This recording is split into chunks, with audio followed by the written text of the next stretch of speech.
What's up, Hello. everyone? Welcome to the Shit. Venture Maidens, where we smack Fine. our Everything's mics. fine. Everything's fine. We're professionals here. So yes, we are here to bring you a super cool thing. TCG Player is actually sponsoring this episode, and they sent me a collector's booster box of Adventures in the Forgotten Realm, the new Magic set that has just recently come out. Last week. And so with that, I decided to make a whole one-shot based off of the cards that I opened up in each of these packs. And I also sent each of my fantastic players here a special pack of extra goodies that will form their inventory. And so with that, we'll go around the horn. We'll do some introductions. Hi, I'm Sage. I'm your storyteller this evening. My pronouns are they, them. And yeah, you can catch me streaming here on Venture Maidens all the time. And I also make casual and competitive Commander content over on my YouTube channel, Sage of Fables. Shivam, tell us who you are, what you do, where we can find you, and the name and your character's pronouns. Right. Hi, my name is Shivam. It's he, him, and I am on the Commander Advisory Group, so I help run the format that most people play Magic in. Also, I put out a podcast every week called Casual Magic, where I sit and talk to people about magic casually. And then I, tweet a lot. You can find me on Twitter at GearPerYears, and if you have any questions about literally anything, I will talk all the time. So my character that I got today is delightful little forest gnome monk who's been living out in the woods for basically his entire life, dropped off there by some foxes or something, maybe, I don't know. But he's just been kind of hanging out with the statue, learning how to monk things. His name is Bimpalasi, which is a really cool mid-afternoon raga from India that I just like the sound of a lot. It's a really neat note structure. And I was like, that's also a really cool gnome name. So Heck that's yeah. my dude, and we're going to have a good time. And next we have Sheepwave. What's up? Who are you? Hey, I'm Sheepwave, also known as Megan. I'm probably best known for making cool art that goes on cards, although recently I have dabbled in electrocuting my friends. If you're curious what the heck I mean by that, go check out my Twitter, which is sheepycutie, or you can find all my links on sheepwave.com. I am going to be playing Celine, who, like me, is a lady, she, her. She is a tabaxi rogue bard. There she is. There she is. She is terrified of combat, and this will definitely be totally a good thing. She likes painting. She is traveling to find the most interesting sights and experiences so she can go back home to her wife who can't travel anymore and show her all these cool paintings and tell her these stories of things that she's experienced. Yeah, that's her. And last but not least, Jonathan, what's up? Howdy. My name is Jonathan, aka Roadblock, and generally I am known for being on the Dungeon Drunks live action podcast. Live play, live action. I guess it's live play because we're not actually live action unless you show up to Austin every once in a while. Then we might do a live show there. I've also been. I also DM'd the A Song in the Heart stream on the Gilding Light Twitch channel, and today I am playing a sorcerer. His name Guy Normalski. He vaguely Eastern European. He work in field. He tilling field like good guy does. Wife dead, children gone join army. He alone. Stone fall from space. Inside stone is floaty thing.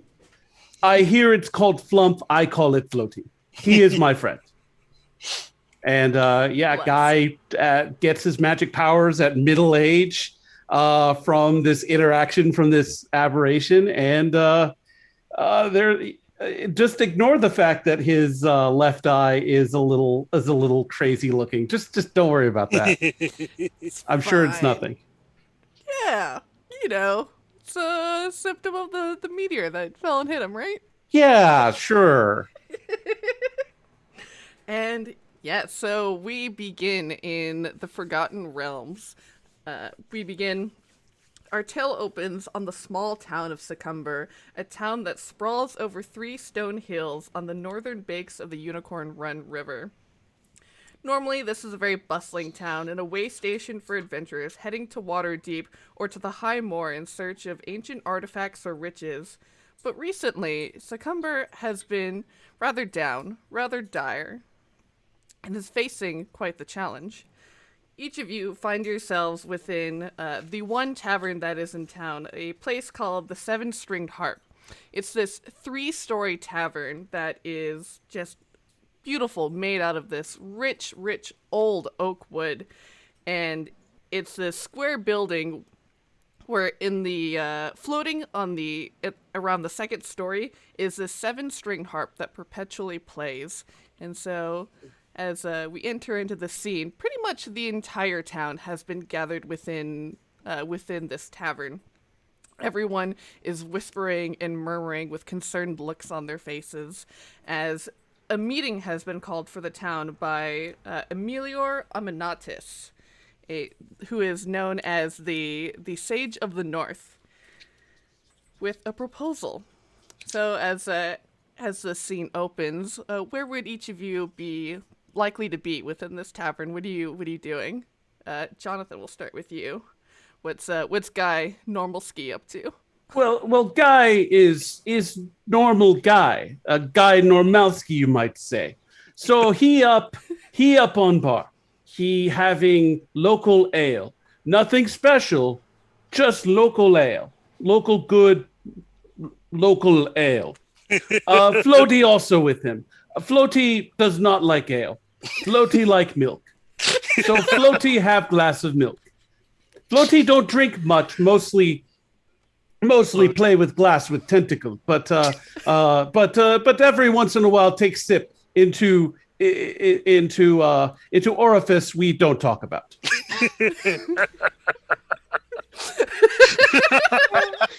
And so actually, for the past couple of weeks, ale has become increasingly rare as there has been a problem with the water, and so the ale prices actually have skyrocketed over the past couple of weeks, which makes for a pretty steep bar tab. So Float here is very, very relieved to be drinking milk, and with its little tentacles. Oh, I wonder what all this hubbub is about. I don't know, Floaty. They not tell me anything. They say meeting, I come to meeting. Guy no ask many questions. Guy only mostly blow things up, as you would see. And you hear this sort of mysterious slurping sound. We look away. We look away. Sheepway, where do we find Celine? What is she doing? So Celine would be sipping the least alcoholic thing she could find, with her back firmly placed against a wall in a spot where she could see the entrance. She would be traveling through town and curious what was going on because it could be a good story, but also doesn't trust a single person here, and would definitely will be eyeing absolutely anyone with perhaps more than his mentally healthy levels of suspicion and caution. Absolutely. So yeah, definitely you find yourself on that first ground floor with sitting at a table with your back to the wall, eyeing everyone with great suspicion. And Shivam, where is Bimpalasi? So, Bimpalasi and his pet direwolf Raga would be probably, he'd be riding on the back, going up to the. Now, this is an inn you said is full of people, right? Like the entire town is here? Yeah. This is probably more people than Bimpalasi has seen together in his whole life, like being more than one person. So it's definitely a whole lot of confusion and chaos going on in his head. It's like, they're all very tall. And this is a very small room, and they're very, very tall. So the monk is going to go to the quietest place in the room, which is next to the gigantic 7-string harp that's playing music ambiently. And you know what? I understand music. I get music. I'm going to hang out with that thing and none of you guys. Yeah, so actually, so the on the second and third story, there is sort of like a balcony that creates so that everyone can lean over and basically look in towards the center of this tavern, where you see in the middle of the second story, floating above everyone else, you see this harp that continues to play, and suddenly descending from the rafters up in the third story, you see this brown-haired man who he begins to slowly descend as he is levitating above everyone else, with an eye patch over one eye and a set of gold-rimmed glasses poised right on the hook of his nose, and with this booming voice you hear, "Welcome, everyone, to the town meeting." Ah, so loud. If you all don't know me, I am the great sage Emilio Aminatis. And, as you all have known over the past couple of weeks, this town faces a crisis. I know. Beer costs 5 gold here. What give? 5 gold. You're absolutely right. It is a travesty, as you might have noticed. The water running in from on our Unicorn Run River has been tainted, and it is foul. And as a great alchemist, of course I can purify our water, but the source of this taint, of this foulness, must be discovered and dealt with. And points at Guy, Bim Palasi, and Celine. You three, you all look very capable. Bim Palasi's over here just kind of scratching his fingernails like, I beg your pardon? Me. Well, yes, Guy very powerful, but Guy not necessarily from here. But if it's to help farming and ale, Guy will help. What point to thing? Guy blow it up. Fantastic. Guy blow it up to cleanse taint. I love a man of action. Very good. You two, I can make it worth your while. I can give you potions. I can give you magic items, money. What is it that you desire? I don't understand desire. What is desire? And he just like throws up his arms and he looks very flustered. He's like, wanting things. Surely I don't want things. I live in woods. I have my pet puppy. The puppy's a very large dire wolf, about 3 times my size. And it's like, puppy, razor blade to shave my tonsure, and trees. What do you have? Celine, at this point, like peeking out from under the table, like trying to like not just hope that everyone forgets her.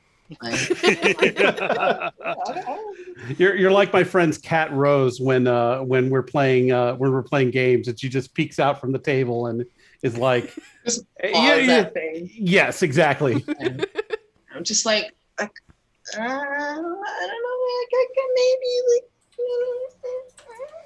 Oh my gosh! How much money?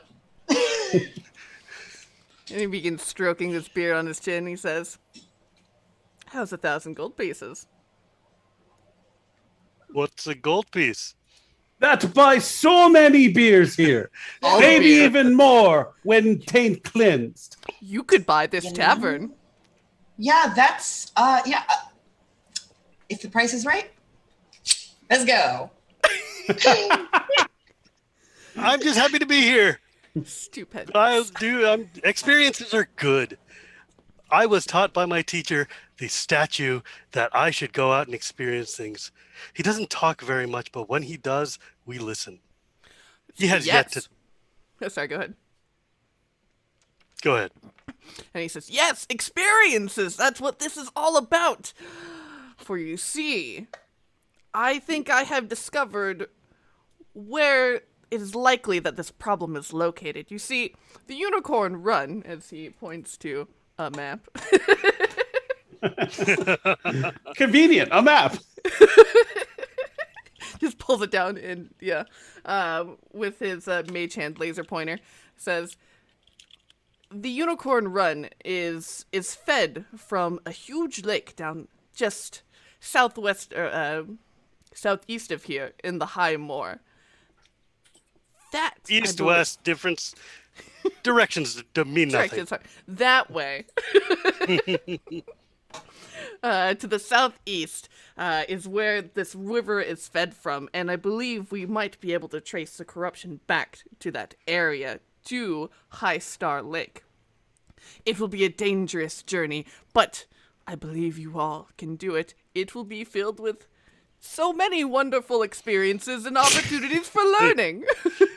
Yay! Experience good. Experience mean with enough of them, you get new level and new things. Guy not really know what level mean, but it makes sense. Sometimes Floaty here tell me these things. Oh yeah, it's really rather abstract.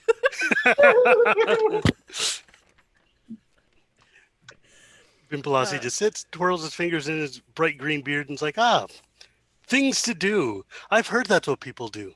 We should do things. I am a fan of things and of doing, and I think this is something we should do. Meanwhile, Celine was born wealthy and doesn't know how much money is actually worth. She thinks that you offered her like 10 times what you actually did. How much could a banana cost? $10? Exactly. And so with the three of you called out, you can all rendezvous together. And since, let's see here. Well, we know Pimpalasi is basically just left the forest. So of Celine and Guy, how like well traveled or familiar would you all be with like sort of the geography around here? Celine has been through Waterdeep once before, years ago. But other than that, she's not even from this continent. So she's a traveler. Stranger in a strange land, I can appreciate. Yes. What about Guy? Guy from area north of Waterdeep, Red Larch. But so Guy know places and things along Golden Road. But beyond that, not so much. Guy leads simple life up until rather recently when Space Stone drop into field. Definitely. And so with basically with the two of you, with your sort of cursory knowledge, you know the name of the High Moor is definitely famed for being incredibly treacherous area. From when the Netherese city fell, the High Moor is one of the places where one of these magical falling cities had literally fallen when their civilization collapsed. And so it's just generally known to be incredibly dangerous, but with a potential high reward for adventurers who go in search of these very powerful artifacts that are rumored to be kept here. But yeah, that's that is all you know. With the knowledge that Amelia gives you that the Unicorn Run connects to High Star Lake, you all have the choice of either trying to charter a boat and going by river to High Star Lake, or you can go by land and cut across the land that way. Land sounds good. Land is very good. Water is not good. Land is very good. Water can be fine. Water good for things. Water's never I'm good. sorry. No. Sorry. Guy being sensitive. Of course, we travel over land for Celine comfort. She can't swim. Also, she's a cat. Yeah. Why would a cat not like water? Gosh. Guy trying to be sensitive. Guy knew at meeting people and different sorts of races and creatures. So guy trying. Guy learning in his advanced age. Do you not bathe in your people's countries? Is water? Should I be hiding my bottles of water? I'm not familiar with your customs and traditions. Or is it? How much? See, it's just that I can't swim, and I don't much like the touch of water. But no, I What is just kidding. swimming? Just like We should definitely go by land if he doesn't know what swimming is.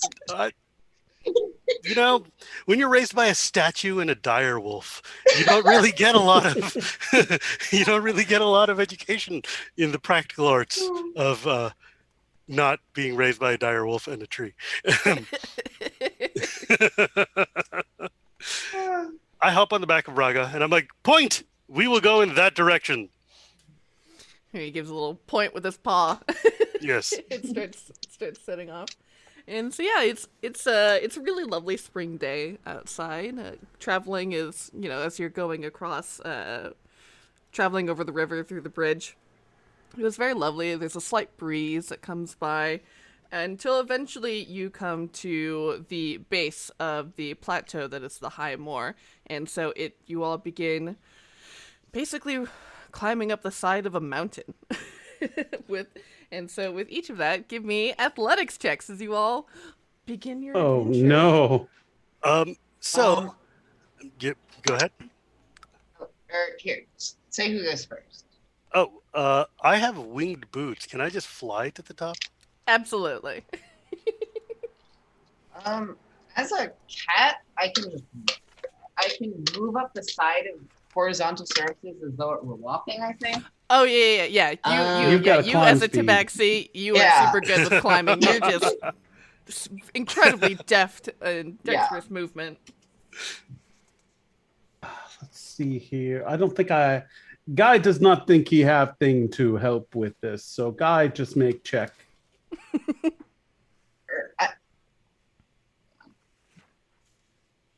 Guy rolls 17. Nice, yeah. Unnatural 18. With a -1. I love it. This is going to be fun. Oh, God.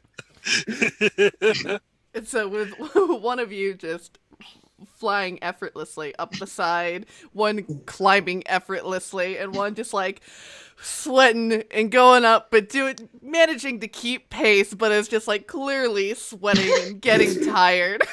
Yeah, you see, Bimbalasi is basically dressed up like David the Gnome type of like super gnome here, bare vest and like super tiny little leggings made out of like, I don't know, random like linens and weeds that he's found in the woods. And on his feet, you see that he's got two almost Greek style sandals with little wings at the back that are just kind of like fluttering him up. And he picks up Raga in his hands, and you see this gigantic dire wolf just kind of dangling while Bimbalasi sort of floats up the top of the hill. And this wolf is not happy to be lugged up the side of the cliff, sort of like, just kind of like in this tiny little gnome's hand, barely can get my hand around it. I'm hanging onto the stirrups of my saddle and just like, oh my God, yeah, imagine he kind of like whimpers a little bit. Yeah, he just like, please let this be a small hill. But eventually... and Floaty's fine because he can fly. Mm-hmm. So Floaty's okay. He makes climbing music for you.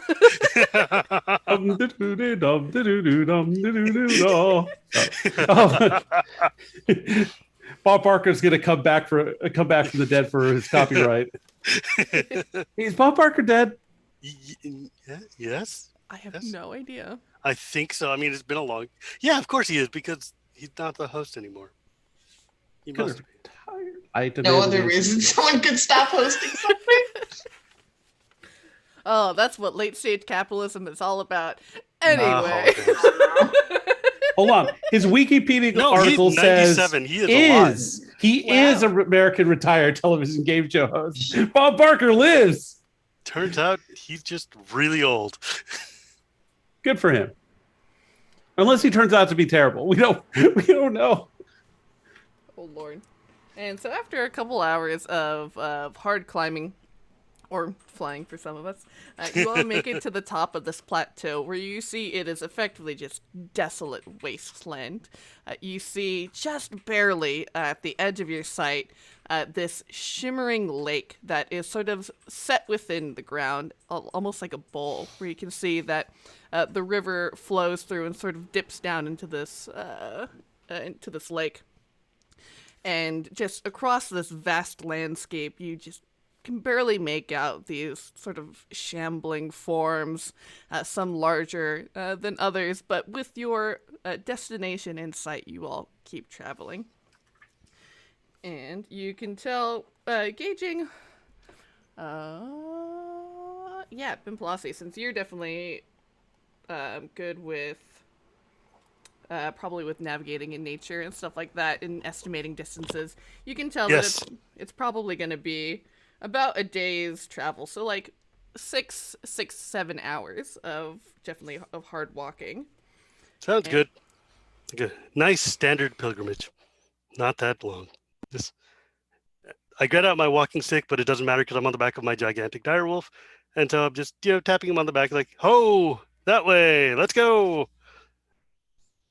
And my long-suffering puppy is just like, all right, bud. Because otherwise it would take me a very long time with my tiny little gnome feet to get anywhere.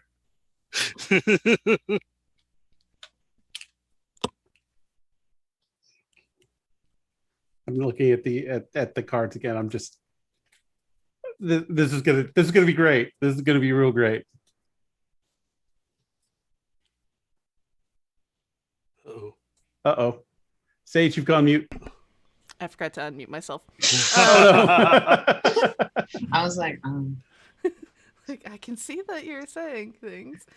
So as you all are walking, each of you give me something like innocuous or silly or something like extraordinary that you all notice as you all are traveling along.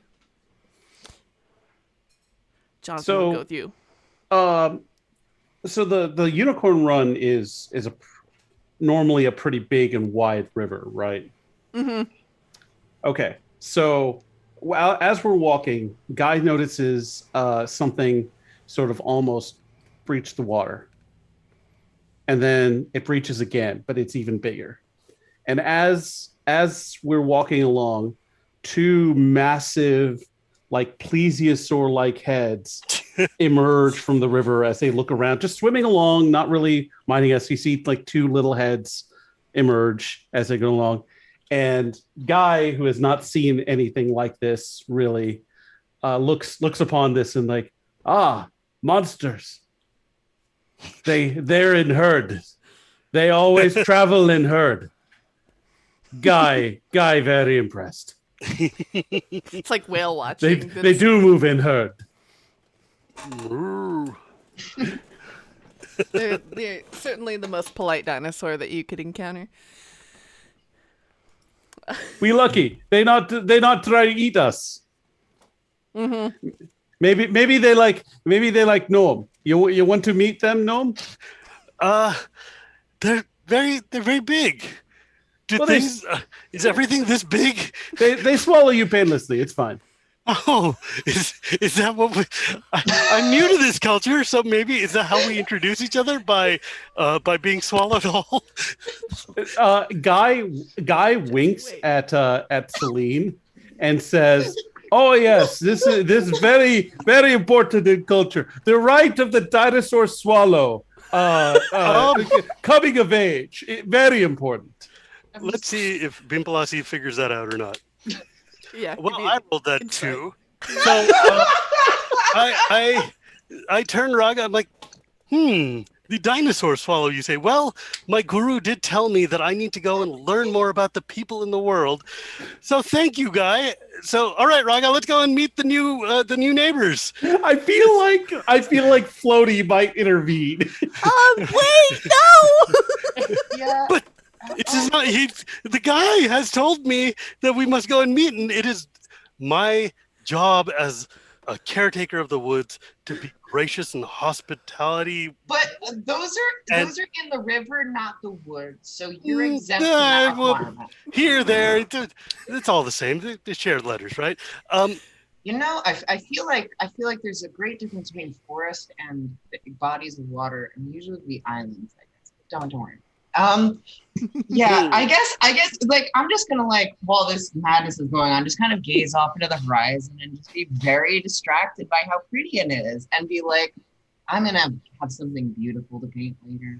Mm-hmm. And just complete, like, you know what, whatever happens over here happens. If they want to get hurt, more money for me.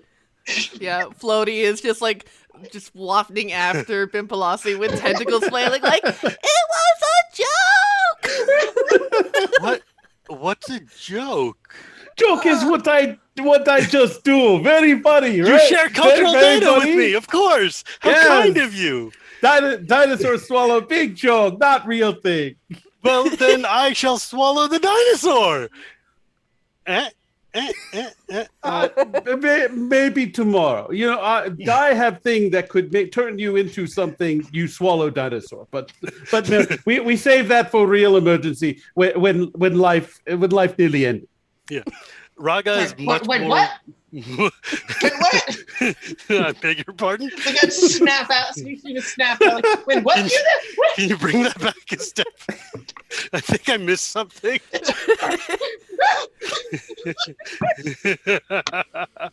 Oh, goodness. Yeah, Raga, mind you, is much more world aware than I am, so he will keep me out of trouble. Such in that will not probably go towards the dinosaurs floating in the river because my dog knows better than I do. But I am totally just enamored by being out and looking at things. It's like, wow, so this is what it's like to travel with people. I've always wanted to do that because, taking my guru statue around it's fine. It's very heavy and very large, but it doesn't really. There's not the conversation. It's a lot of one-sided chatter. I do learn a lot, but there's not a lot of what's the word I'm looking for? People to talk to in the woods. But I'm a puppy, so I'm just looking around and checking out the flora and the fauna and the whatever nonsense is going on, comparing the trees to the trees I'm from. Everything here is very big, very tall. Definitely. Most of the plant life around here is like scrubby chaparral. Not many things grow very tall, but you do see eventually these huge sort of like rhinoceros and like these huge like mammoths like walk by in herds. Wow, I'm like oohing and awing at like every last one of them. Just like, wow, look at that. It's so cool. It's so big. It's so elephanty. And eventually, as you all are traveling along, you come to these stone ruins where you can just make out just like the remnants of what would have been fantastic and huge stone buildings just crumbled around. And would you like to try and skirt around them, or would you like to try and go through them? I'm all for going through, man. This is brand new. We're here to Sounds see exciting. Sounds like there could be neat stuff in there. Totally. Building. Rundown building either mean no one there or very unpleasant thing there. Either way, good for us. And you hear... I'm just like, oh, sorry, go ahead. We don't get to see many buildings where I'm from, and this looks like a thing I should see. And what are each of your passive perceptions? 3. Oh, dear. Oh, should I roll it? Or... so it's 10 plus whatever your bonus is to your perception. 17. 10. Dang. Nice. This is somewhere. Perception. She's proficient in that. Man, you think I would have taken that? Which stat does perception come from again? Wisdom. Wisdom. Oh. Okay. So it is a 12, I guess. Nice. Yeah. And so as you all are traveling along and you're picking over these stone ruins, and you can see, parts of statues that are completely unrecognizable now that have just crumbled and toppled over. And Pimpalossi, you hear just the faintest whisper of these just sort of voices coming just off from the right of you. These sort of low groans, and you hear the grinding of stone over stone, And as you were just completely enamored with everything and trying to look at like every bit of marble and stone and trying to find the face of the statue, suddenly this hand shoots out and reaches for you. And we're gonna roll some initiative. Woo! Excellent at this. And by excellent, I mean mediocre. 13. Nice. Okay. It's been a bit. So that's your D20 and then add your dexterity? Yep. Cool. I got a nat 20 plus 3. Nice. You are Dang, going I spent first. my one nat 20 on the one that matters. Yeah, on the initiative roll. And that is the correct attitude to have. They are resources that are expended, and then you never get them back. Can I store that Not even one once. for later? And Guy, what did you get? 5. Stellar. All right. So, Celine, you see this stone hand just shoot out of a pile of rubble at Bimpelassi, and you see that the rubble around it beginning to move and shake and set aside as 5 of these stone-looking humanoids emerge from the rubble, and you hear a bellowing roar coming from not more than 30 feet away. What would you like to do? So 30 feet away. Mm-hmm. Yeah, you hear this one big roar coming from. You don't see what that is yet, but you see him like immediately, like 15 feet in front of you. You see 5 of these statues who look very keen on gobbling up your your small friend here. Are they clumped up or are they like spread They're out? like in a line, basically, like each like 5 feet away from each other. Okay. So Celine is going to take out her sword, I guess. Yeah, the sword. But flip it around to the side that is blunted. Mm-hmm. And she is going to use the dash ability, either from being a rogue or tabaxi, it doesn't matter which. To do an assassin strike on whichever one is nearest, hitting it as hard as she can with the blunt side to attempt to shatter this thing. Very cool. I think it's a crit on any, or is it's either a damage or a crit on anything that hasn't had a turn yet.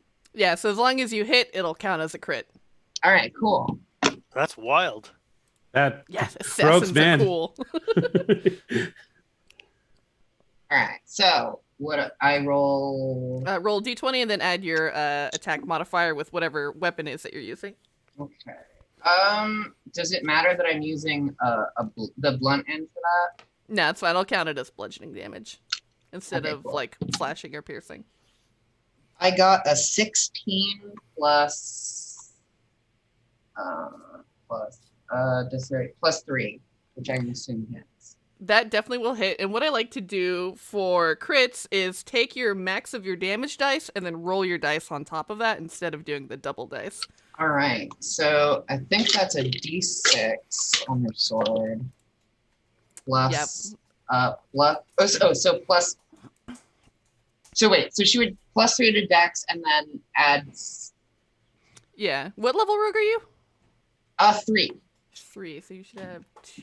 It's 2d6. 2d6. from sneak 2d6. attack. Okay. Yeah, so you'll take your 12 from that, your d6 from your 12. sword, so 18 plus your dex modifier, Yeah.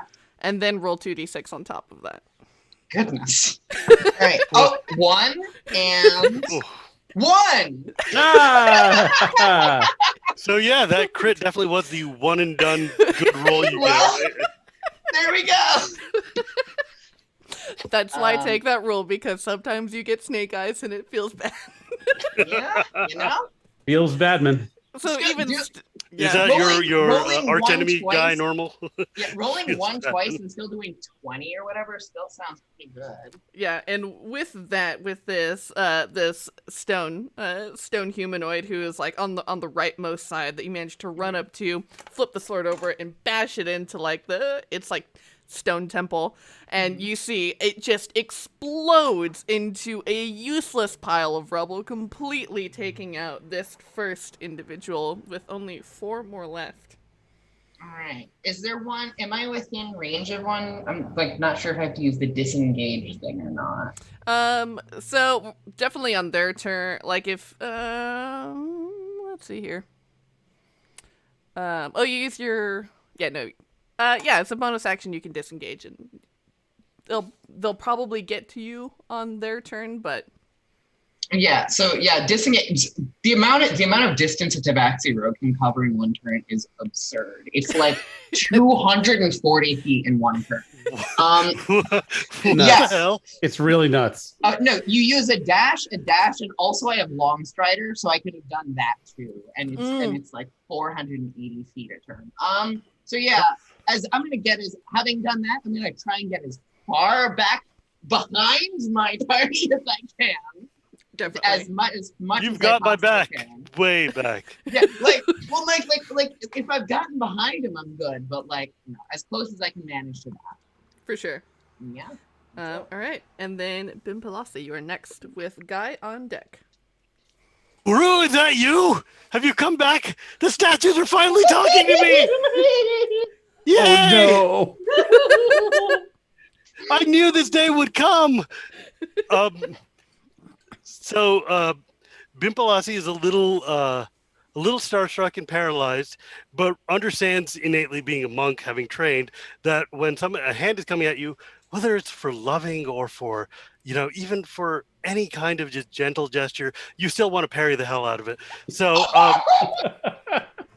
because we don't mess. So I'm going to just use my hand and try to like do an unarmed attack on the thing that's trying to grab me. Nice. Yep. Absolutely. And I roll an 18 plus 5 is 23 That will definitely hit. for a d6 of monk damage for I guess 1. Plus your dex. Oh, for 6. That plus 5 bonus to dex, pretty good.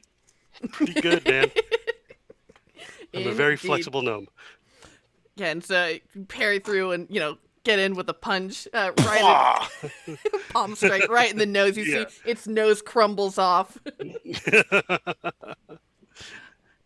Just like you taught me, see? And then You see the gnome flip off of the dire wolf and go patunk. Yeah. Hell yeah. And then I guess I can give Raga an attack as well, right? Mm-hmm. So I will roll. I don't have the stats for a dire wolf handy. Ooh, I only had my hold up. PHP with me. But I roll a 16 for him, so Yeah. That, like we've got that this should whole definitely- tag team thing going on. Ooh, and wolves have pack tactics, so they, as long as they have an ally within 5 feet of them, they actually get advantage on their attack roll. And then I'm pulling up their stat block right now. And and they'll do, on a hit, they'll do 2d6 plus 3 piercing damage with their big old bite. That's 7 to 3, 10 points of piercing damage. And is he going after the one that you had just Yes. palm striked? Nice. Yes.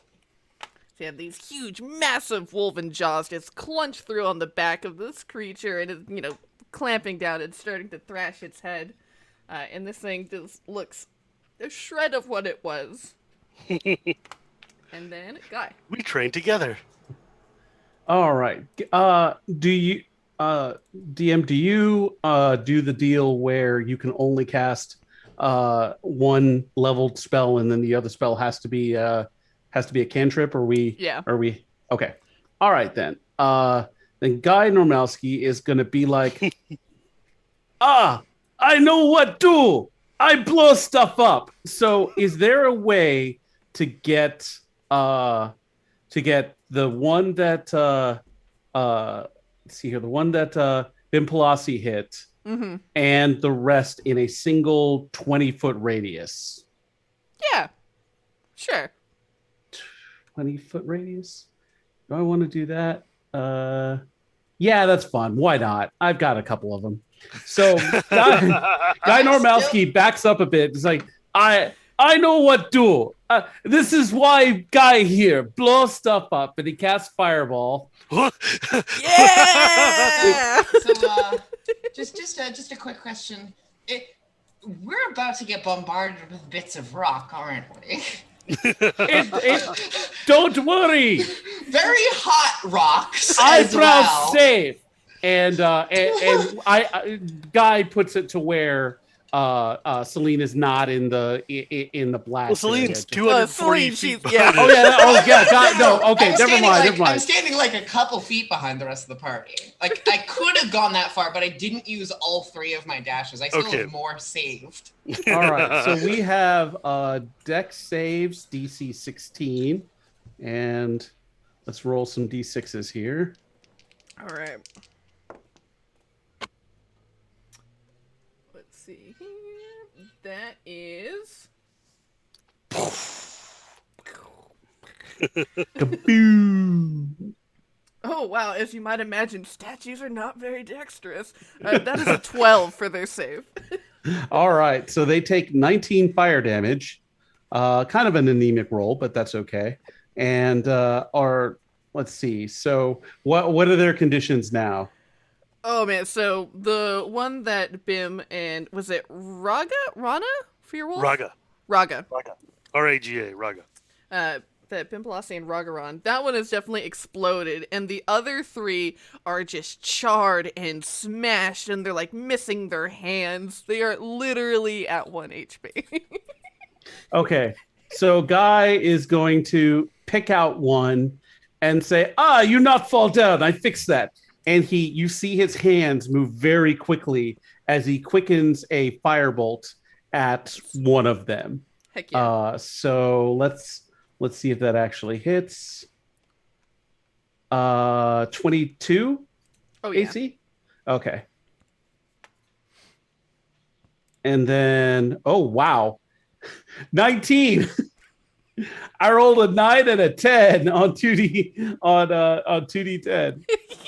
And so as you, after making some hand gestures, and this bolt of fire comes out and just smashes this one in the face, and it just clatters onto the ground into bits of useless stone.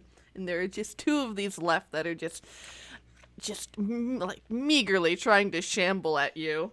When suddenly the source of the roar that you had heard comes into view, and you see. Ooh, let me pull it up. Oh man, I didn't even take my second attack. Whoops. Oh, that's right, you're 5th level. Oh, right, Yeah, well, it's okay. You see a basilisk of this huge stony creature just burst up from the ground.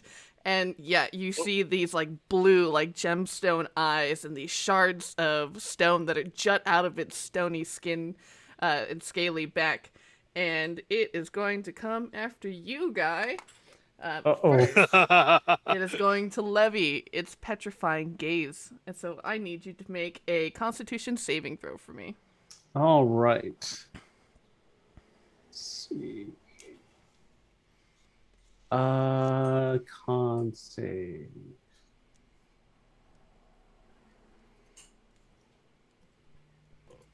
Oh dear. That is a 2. Let me see if I can do anything about that. Oh no. Skill proficiency. Nope. You see here. My dude's about to get stoned real hard. Fortunately, it takes a little while, but still. Let me see. Does the eye help me? No, not really. It does. It does? I don't think it does. Oh, okay. Let's see here. So, I guess, Guy fails. And you see, after you had just extended all of this fire out at these stone-cursed individuals, you see the tips of your fingers calcify and harden and turn to the same gray stone that of the statues that you had just exploded. And that brings us back to Celine. Fine. Everything's fine. Celine at this point strongly considering just running away and saving herself. But she will muster up a moment of pretending to be a hero for a second.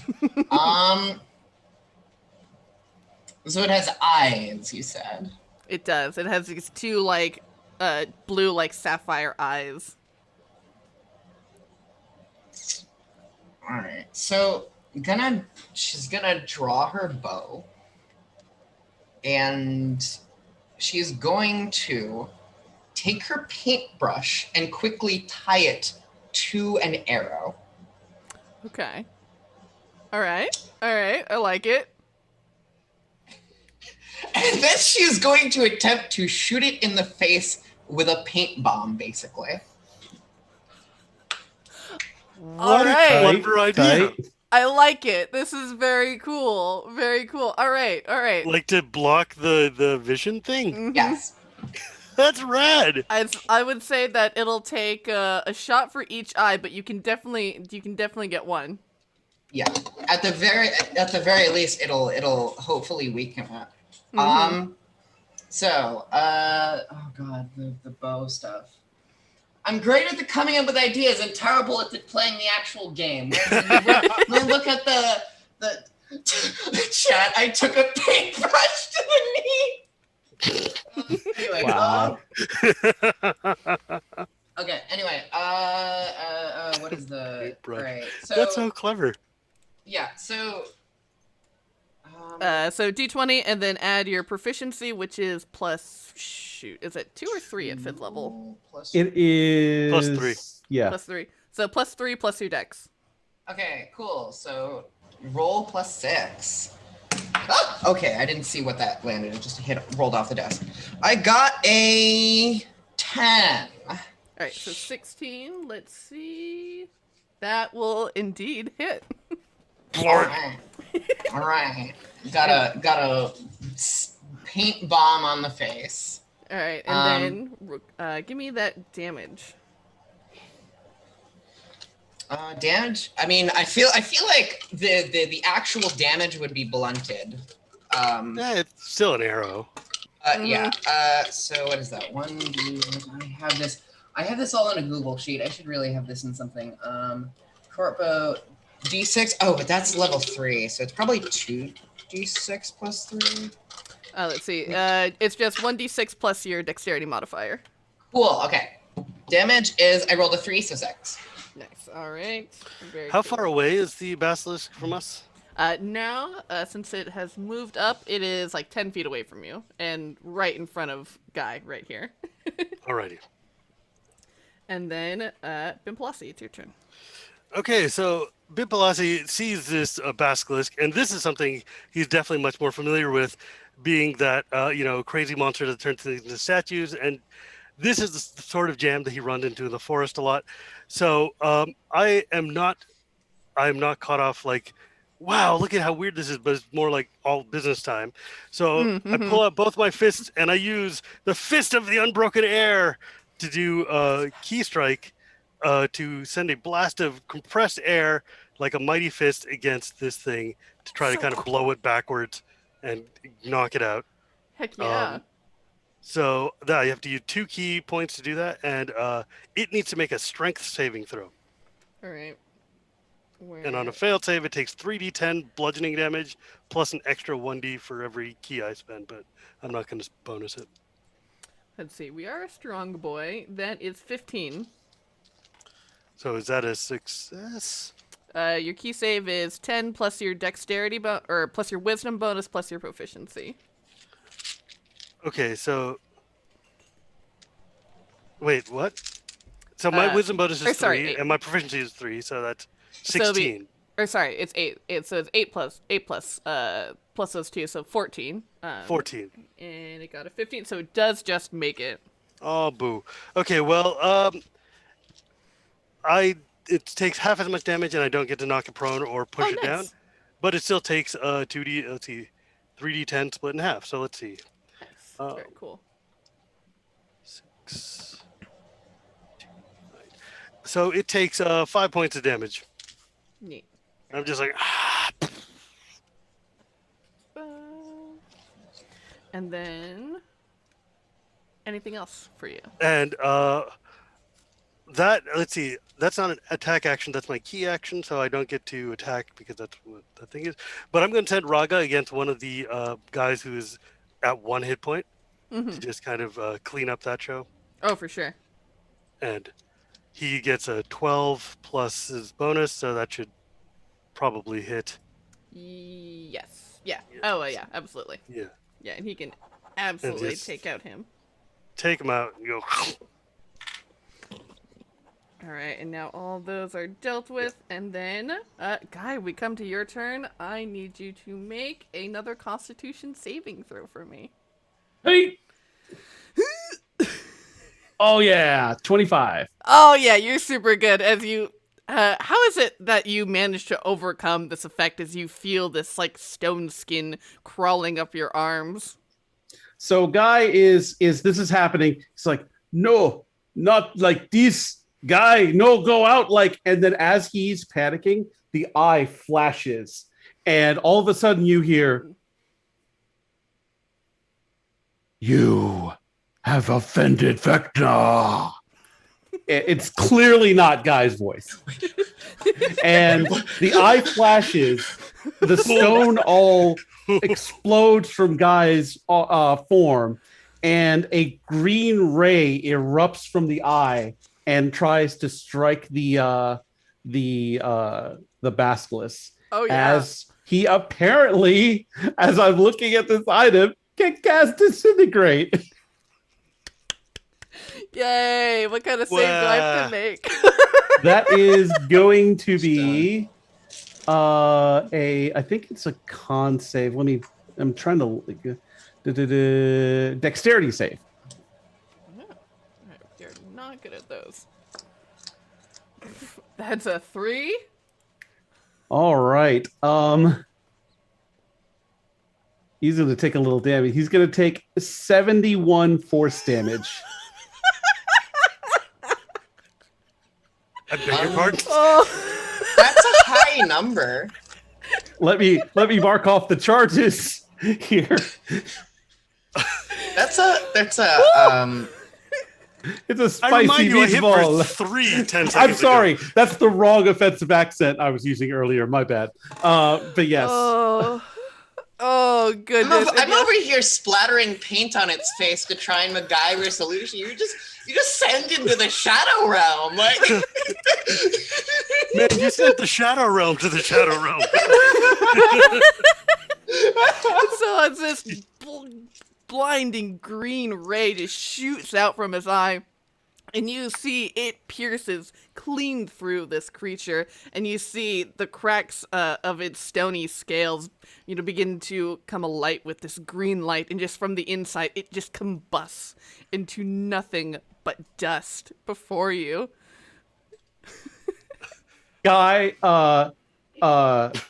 snaps his fingers because Guy felt like that was appropriate for some reason. I think it play that he saw last year, 2 years ago. Time is weird.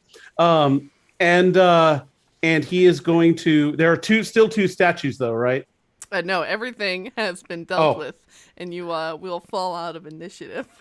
Yeah, Bimpalasi is currently just jaw dropped like, what the hell just happened? It's okay. So around time, rock fall from space, and I get Floaty. Hey, Floaty. Hi! Doing all right there, buddy. Yeah, I was in the rock. Not that rock. That rock got exploded. That rock, yes, that rock exploded. But also, not long after, a guy visited by God, and God named kidding. Vecna. sorry. We're gonna. What? Yes, God named Vecna said, "Hey, God named what? Named who? Vecna. You may not have heard of him. Anyway, he say, "Hey, I have eye. I need to keep safe. Need to give to imbecile." I think you're talking about someone else. But hold on to this. I need your eye to trade. I trade back eventually, but you can keep this for a little bit. So since then, Guy have I. Guy also not care much about people's welfare after taking I. You don't say. A little bit. Listen, I like you. So, guy, take care of you. Is that the eye? Like, did the laser beam come out of your eye? Yeah, it came out. So one of guy's eyes is like yellow and bloodshot, and just looks absolutely terrible. People are normally too polite to bring it up, but yes, that's the eye that flashed. That's where the voice came from, and then where the green ray popped out of. Did you get swallowed by a dinosaur? No, that joke. Remember that joke? Joke. You know, my eyes don't they don't the lasers. You know, is that new? In the woods we don't shoot laser eyes. Maybe is this a thing that you guys do in your culture? Do all people shoot laser eyes? No. Guy not run into very many people that shoot laser eye. Sometimes people do. Sometimes monsters do. But I've been traveling for a long time, and you're not the first, but one of the first. Guy get that a lot. You know, we don't really shoot laser eyes where I come from, but. Congratulations on your wonderful ability. It's a lovely eye. I hope you're very proud of it. It's very helpful. Sometimes guy dream of murdering enemy, but as long as not enemy, all good. Also, guy doing favor for city. See, lovely. Bimbalasi is just like, of course. Maybe all the random people just kind of laser eye themselves. It's a wonderful talent, and I'm glad that you've embraced it. Oh, yes. It's coming very handy. Live your truth. Live your Vecna truth. And so, casually walking around with a fucking legendary artifact in his face. Cash. Soup's cash. I'm not here to tell you how to live your life. I just want you to embrace it to the fullest. Oh, it's so good. You know, that's how it go. Is this white or blood? Who know? Who know? Bimbalasi is currently very shall we say frightened, and I pull out like this, razor blade looking, his switchblade, flip blade kind of looks like a hunting knifey type thing that folds into itself, and I'm just like kind of scratching the fur off the back of my hand in this very nervous kind of tick, like making my knife click, click, click, click. And you guys notice that the knife is very, very sharp and shiny looking, like very sharp and shiny. And I'm just like kind of, snicker snack. Just very scared. Laser eyes don't really come in the woods where I'm from. Yeah. Very few and far between, for sure. But you know what? I'm here for you no matter who you are and what your eyes are. So be the best you that you can be. And so you all can continue onward for the rest. The second half of your journey is pretty uneventful. As you see, it is coming towards sundown. And as you approach High Star Lake, as you're probably about a half mile away, you notice something very strange. You notice that in these 5 single file lines going around the lake, you see just undead shambling, walking single file straight into the lake. Into the lake? Mm-hmm. Like lemmings or something, just kind of marching forward. Mm-hmm. Yeah, you see that they marching forward and just walking, and you see eventually their heads drop down until they're underneath the water level, and they just. How many? Is it just a large number of them? Mm-hmm. Probably all of the ones in this area. Too many to count at a distance, then. Yeah. Guy leans over to Celine and say, "I think find they problem." Yeah, I think this might be what would corrupt their water source.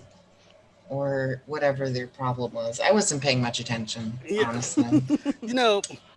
I realize I'm from the woods, but the rotting flesh in your drinking juice is not really, it's not healthy. No, it doesn't go well. That's not what we're taught in monk school.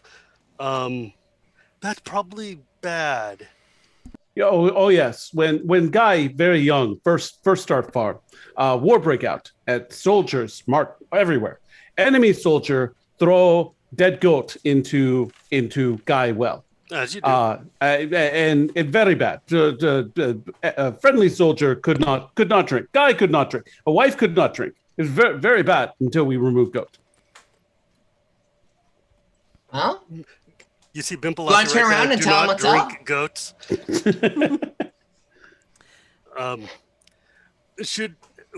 Can we see where does it look like there's an origin point for where these zombies or these undead are coming from? There doesn't appear to be an origin, as if they've been given some orders to head into this water. But from where, you have no idea. And as you all are sort of conferring with each other, talking about that this is probably what's happening, you see these large set of reptilian wings, huge. These amethyst wings suddenly appear from this like shimmering white surface of the water, and you see an amethyst dragon appear from the water. I turned to Guy. I'm like, is this the dinosaur we get swallowed by? Probably. Very likely this dino swallow us, but not joke. Very very serious. It's not good if it swallow us. We probably die. But then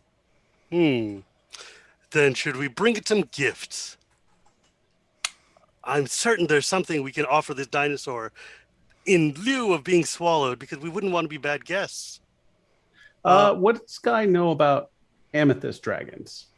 Make an Arcana or a History or a Nature check. Any of those will do. If any of you want to try, see what you Only know. one of those is a positive number. Yeah, you know what? I'll just do it. I hit a 2 on the dice. Not even gonna bother figuring out what that is. Not a chance. Not a chance. You're like, Guy I got a don't know. 1 on the die for a total of 3. Nothing. I got an 3. 18 on my nature check. 18. Yeah. 70 plus 1. Yeah. So Guy and Celine, you're just looking at each other like, I don't fucking know. Dragons are It's scary. big. It's big. I can see that. Bimpelassi, what you know, what is remarkable to you is that amethyst dragons are one of a kind of crystalline dragon who, above all, are just revered for their sheer amounts of wisdom. They're generally very kind and very wise, and people make pilgrimages in order to seek out an amethyst dragon in order to usually learn something from them, attain some otherworldly wisdom. Aha. And with that knowledge, I'm like, aha, I was told about this in the late nature lore books that were left in my monastery alongside me as an infant with nothing better to do. And I'm like, that is a friend. You know, amethysts are friend, not food. So me and Raga will go and gently ride up there, heading But are towards we the dragon. Friends and not food is the other relevant question. Semantical issues. We debate that in afterwards. Floaty may want hide. Celine is gonna quickly cast Long Strider on herself, which is Love you, Floaty. Stay safe. just in case she needs to teleport out of there. She's moving so fast. Yeah. So I'm going to kick my heels and make Puppy move forward and try to say, "What ho, dragon friend? Hello, down here. Hello." although I suppose my orb. How far away are we from this? It's about like a half mile. Okay, I have to look up the properties of something I have. Oh, hold on. You know, real quick, before it becomes an issue, Guy is going to very quickly cast Mage Armor on himself. You know, this seemed prudent, and he touches his chest, and a shimmer comes, kind of sort of envelops his torso. That's fair. It's valid. Yeah, but I mean, the undead are bad. That much I know. But the Amethyst Dragon's pretty good, and I have been taught to find help where I can, and to seek knowledge and cool things from big helper friends. And so I want to go and try to find big helper friend. But I'm not so imprudent as to, like, make a big scene such that the undead come at me. But I'm going to try to ride towards the dragon. Mm-hmm. Yeah, the undead, you notice, like, even if you get within maybe like 100 feet of them, they are completely single-mindedly focused on whatever command that they have been given and pay you absolutely no mind. And as you ride up on Raga, you see that this huge dragon head, I mean, this creature is gargantuan. Like, imagine like a blue whale with wings. Turns to face you, and you see, these sort of, these shimmering scales that just refract the sunset light off of it and cast it all around you. And it is mesmerizing as you take in just the pure resplendence of this creature. And she turns her head to you, and she levels it right onto the bank of the river in a gesture of almost of supplication. Just for reference purpose, is this dragon coming out of the same body of water that the zombies are walking into? Mm-hmm. Okay. And so, as she sets her head onto the banks of the river, and you hear within her mind this very soft, sort of feminine voice that says, "Have you come to help?" Hello, big friend. So I assume my orb of dragon kind, which is hanging from my belt, that Celine has never once attempted to use because she has no idea what it is. I assume that will be glowing faintly because there's a dragon within 120 feet of us. As this creature Just rears relevant and just curious. Sorry. Yes. Hello, indeed, dragon friend. You all, you must have heard a call. And as you begin to look at this, like, examine this creature, you notice that in some patches of its amethyst scales that they look to be almost decaying and kind of falling off. And she says, "Oh no, big dragon friend, you don't look healthy." "No, something terrible at the bottom of the lake. Some corrupting force.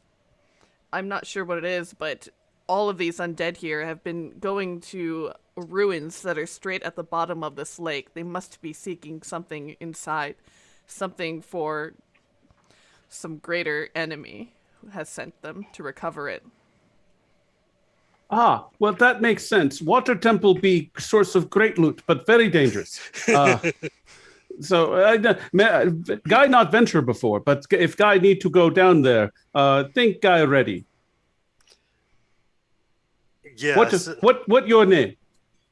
I am Shadira Desir. Shadira. I'll type it in our chat. Thank you. I'm just writing my notes down. Oh, actually, hang on. There's dandy cards. Oh, come on. Can you put that into the Twitch chat? This is ridiculous. So, So this was my guess at the spelling of the name. I'm going to put that into the Twitch chat.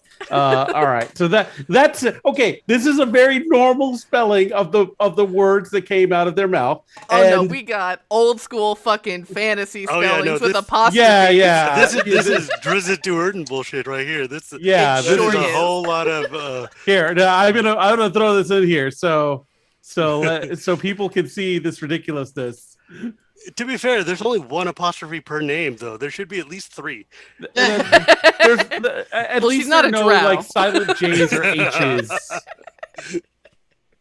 Listen, I didn't make up these names. I took this all from the Forgotten Realms wiki, so you can blame some white guy from 40 years ago. Yes, Adele Dazeem is exactly what I thought That of is- when I heard this name. But so my Look, dungeon man, we were master, all edgy 12-year-olds once, okay? It's fine. my dungeon master in my normal Sunday game does that stuff where it's like silent H's and random G's and Oh, dude, look. apostrophes. So we have this game where we figure out. Apostrophes is my name, right? Like, that's right there. Apostrophe is the wizard, right?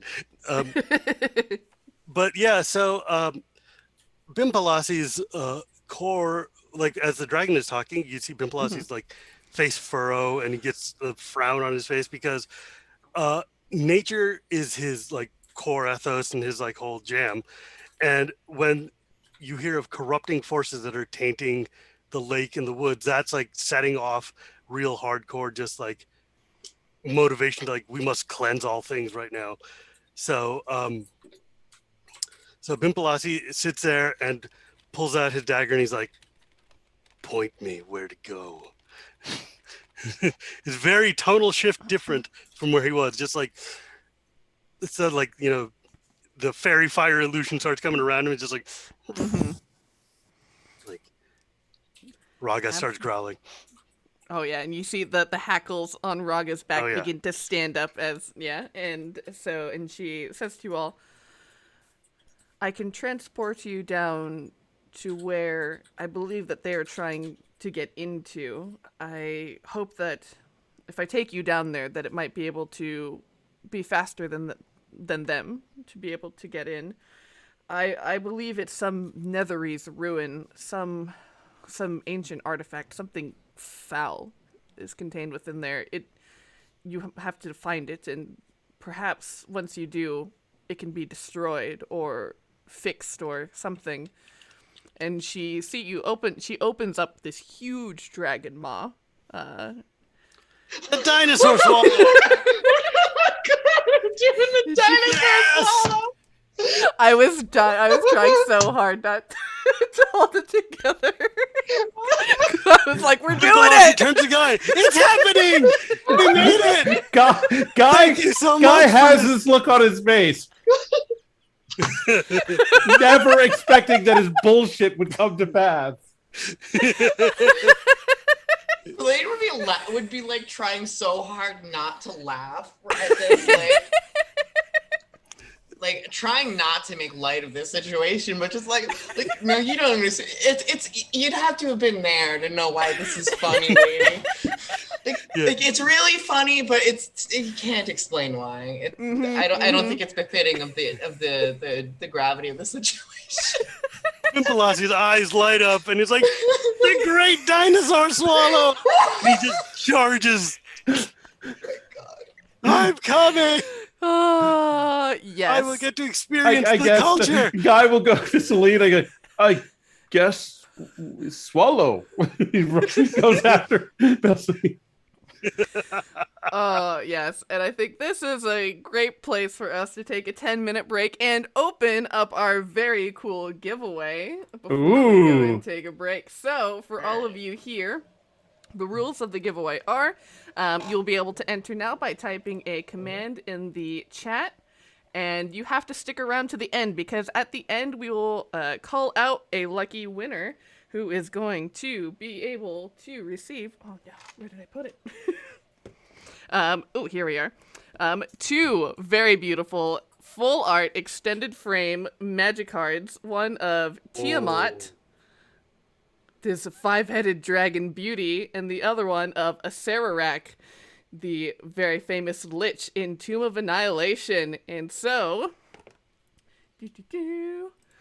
go ahead and type !Tiamat into the chat for a chance to win these fantastic cards. And with that, we'll go ahead and take a 10-minute break and be back here at 7:35. Sweet. Hail Tiamat. All right, and...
We're back. Yes, indeed. Definitely always good to have friends.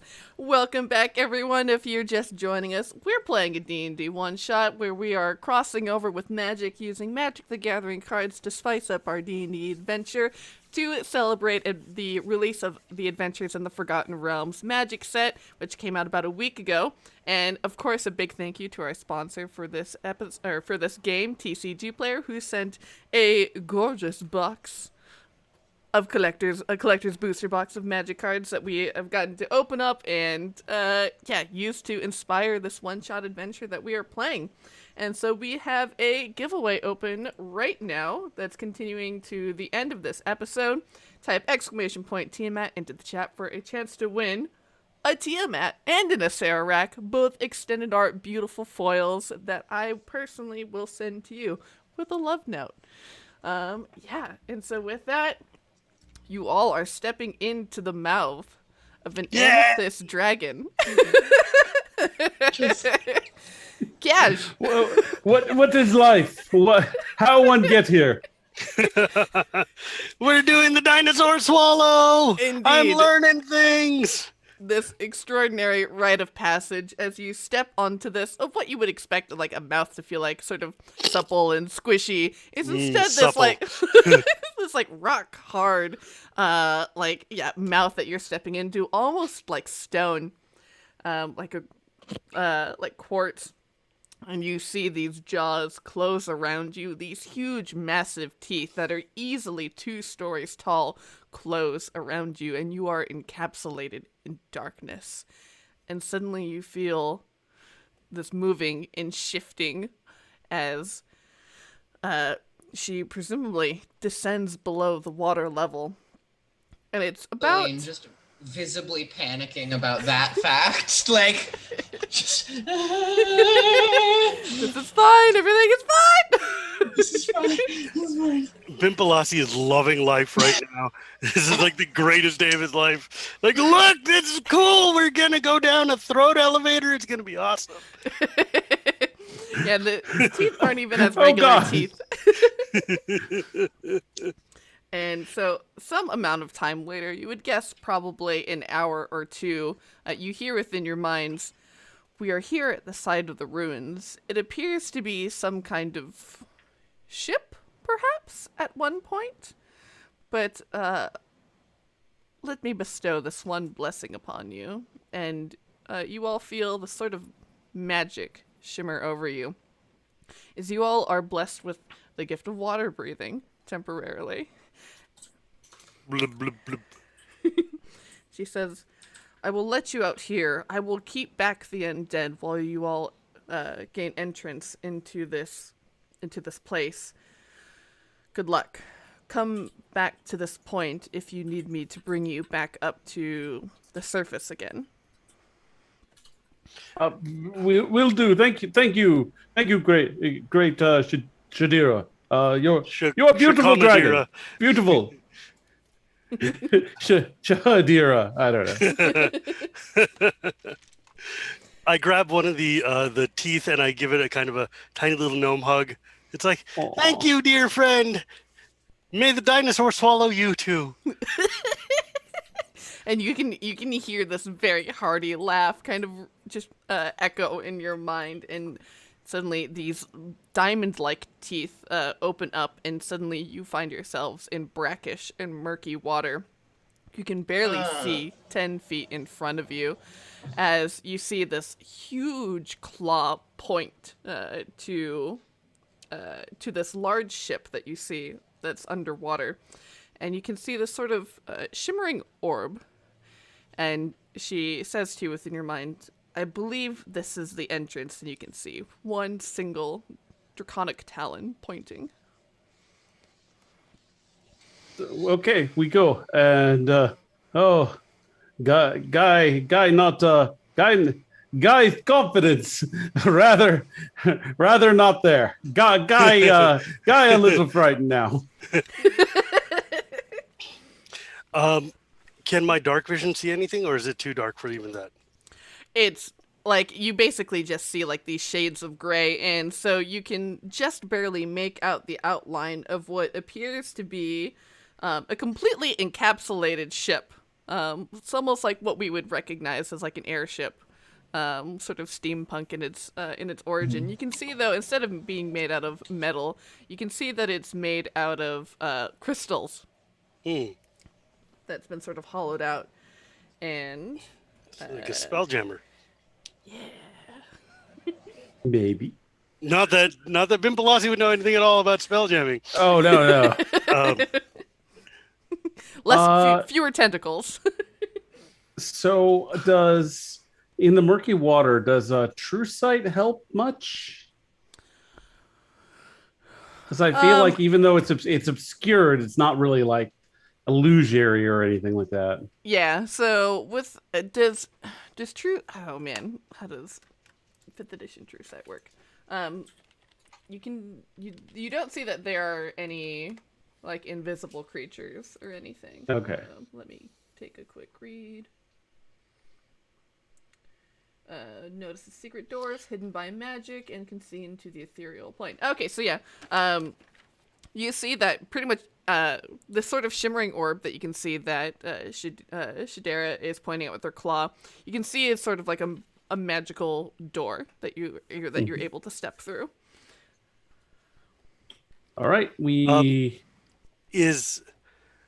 Oh, I had a question. Did getting the elevator down, did that count as a short rest by chance?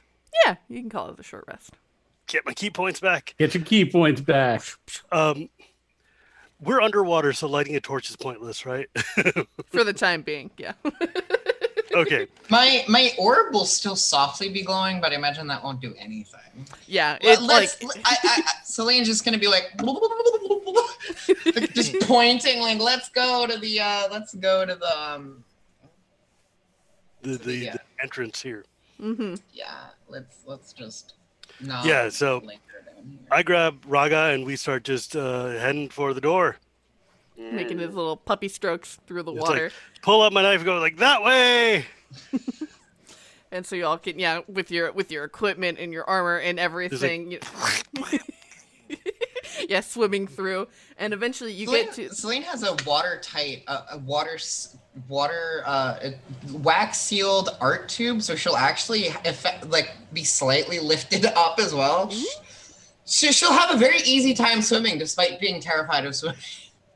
Which is good, and thankfully, the dragon brought you pretty much right up to the doorstep, so there's not much swimming that you have to do. And as you all manage to, doggy paddle. Yeah, doggy paddle through the water, literally and figuratively. Eventually, you come to this to the shimmering magic field, and you can stick your hand inside, and inside you feel it is dry air, and you can make your way in. Sounds like a plan. Whoop. And as you all sort of kind of slosh onto the ground with squishing shoes and soggy clothes, you find yourselves inside of this darkened, almost sort of gray crystal tube where you can't see outside of it at this point, and you can see this appears almost like a loading dock. Let me pull up a little map here.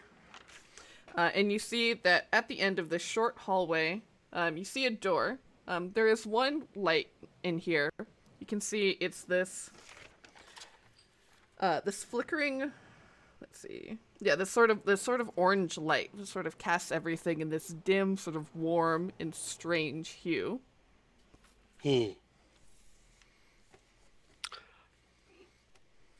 All right. They sure don't light them like this in the woods. No, they don't. They don't like this very much anywhere.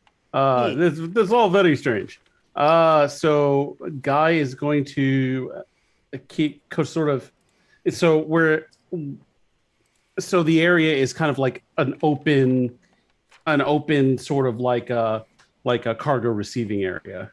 Basically, yeah, you're in this narrow rectangular hallway. It's about 20 feet long, 5 feet wide, and with this singular light that's in here, and at the end of it, you can see a door that looks as if it would slide open. Okay. We're going to go over, are there any runes on the door or anything like that? Nope. And as you come right up to the door, you see it immediately slides open. Nice. This is very strange. And this tunnel is also dry, right? Like we walk in the tunnel's dry, the door is dry now. Does the air smell stale or It does it smells, smell? yeah, it smells incredibly stale. There is definitely like the sort of dankness in the air, as if there hasn't been like any sort of recycling of fresh air within here whatsoever. Gross. Uh, and as you step into this room, this is a much larger rectangular room where you can see that there are tons and tons of crates in here. Crates that have been basically have been smashed to smithereens as if they've been hit by a huge impact. And there is a single light in here that flickers. And almost kind of like... Yeah.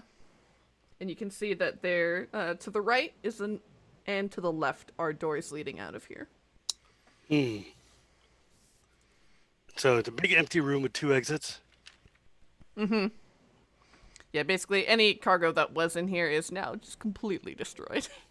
Well, obviously, as great adventurers, we should thoroughly explore this obvious tunnel and spend some time here going through every nook and cranny and every crevasse. I go to the left door and open it. And just follow the left wall. We'll find something eventually. And as you head over to the left, you see it opens up into a circular room where there are 2 more exits leading off of here. One that's going straight, and then one that goes off to the right. Within this room, you can see that there are glass sort of screens, and on each of these pieces of glass, you see different rooms for one of them, and then you can sort of swipe on them like you would an iPad, and you can see a different room that looks to be contained within this ship. What the heck? Bimbalasi is thoroughly confused. This is more glass and metal in one place than he's used to literally ever. And so if this thing is showing shiny pictures to him, he is definitely like, I pull out my comma and I'm just like kind of tapping on the screen like ding, ding, ding. Like what is... Guy is just taken with the smooth responsiveness of the screen, and he's like a little kid who gets the hold of a phone. Sometimes they may not like do anything; they might just like swipe through stuff because it looks fun. Just like... Exactly. That is exactly what Guy is doing on this like giant touch screen. He's just like, oh, look, it changes this pictures. fun. Yeah, as each of you are like futzing with this, each of you roll a d20 for me. Oh dear. Reroll on 17 or higher. 1. Okay. That's gonna be good or bad. One of the Natural two. 1. I got an 8. 1, 8, and then what'd you get, Jonathan? 14. 14. So Sheepwave, as Selena's doing this, you take notice of a room that you can see. It looks to be basically a latrine. You see that there are toilets, there are places for bathing, and you notice that from the wall, this cloud of steam just shoots out and erupts into the room. And for a second, you swear you see a face within the steam. Somebody is going to the bathroom. For Bimpalasi, as you're scrolling through, you see what appears to be could be the cockpit of this ship. It is this like completely encased in glass that looks outward, and you can see that just crowding over the glass, you see it is completely covered in zombies, just clawing and scratching and pounding on the glass. And you can just barely make out this sort of strange device in the center of this room. It looks to be sort of this like clock, clock gear, like orrery that is slowly spinning. And for Guy, what you notice is you see basically a set of jail cells behind 4 jail cells, each of which has behind them this zombie that is like shambling and clawing out at the iron bars within here. Mm. When I see the room full of zombies, I grab my my little scythe, and I'm just like. You see in the glass underneath it begins to shatter, and you see this crackling of arcane energy as it as it shorts. I'm just like, that's bad. Oh, you can see that the zombies were trying to get into the room from the outside, not out. I just saw zombies on the picture thingy, and I'm like, yo, Yeah, all right, cool. So it looked like zombie interested in spinny thingy there. You think that might be what after? You mean we didn't just... This did not end them? I smashed screen. There's no zombies now. Problem solved. No? Maybe. But if you did defeat them, it'd make getting to spinny thing easier. That is probably true. I mean, spinny thing, not spinny thing. Reminds me of that scene in Zoolander where they're trying to get into they're trying to hack the computer. And so they start they start going primate on it. Mm-hmm. All right, let's go. So what else is in this room? So that's pretty much. You can see that there are a couple of chairs that are that would have been stationed around these sort of glass screens. But then there is the door continuing straight, or one leading off to the right. Are there? So when we see the Ori image, and right before that screen gets scratched to hell by Ben Pelosi. Are there any clues where that room is in relation to where we are? Yeah, are there any maps or anything? Yeah, I think so you all are continuing to fuss and experiment with this, and if you spend enough time trying to figure it out, eventually you all do figure out if I press in this sort of way, it brings up the map of the station, which I will send to you in our chat. Yeah. I feel like Guy, every time he would bring up the map, would hit the thing to hide or cancel the map, so he would have to bring it back. Because remember, Guy old.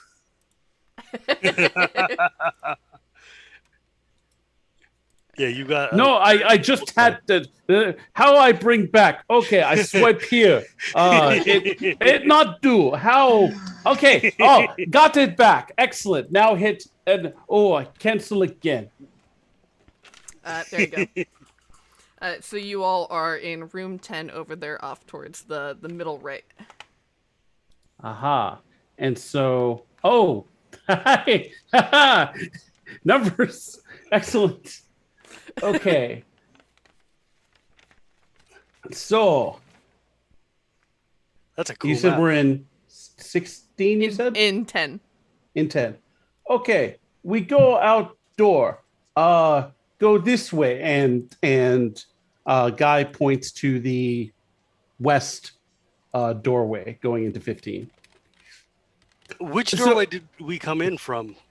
You came in from 16 up at the top. So you came in, you went. Okay, so he's saying 15. go back to where okay. we So came. we're gonna go back, and then we're gonna go to we're gonna keep going west. And I tried. This is how much I'm in Roll20. I tried to ping the door. And by holding down the stupid mouse to try and ping it.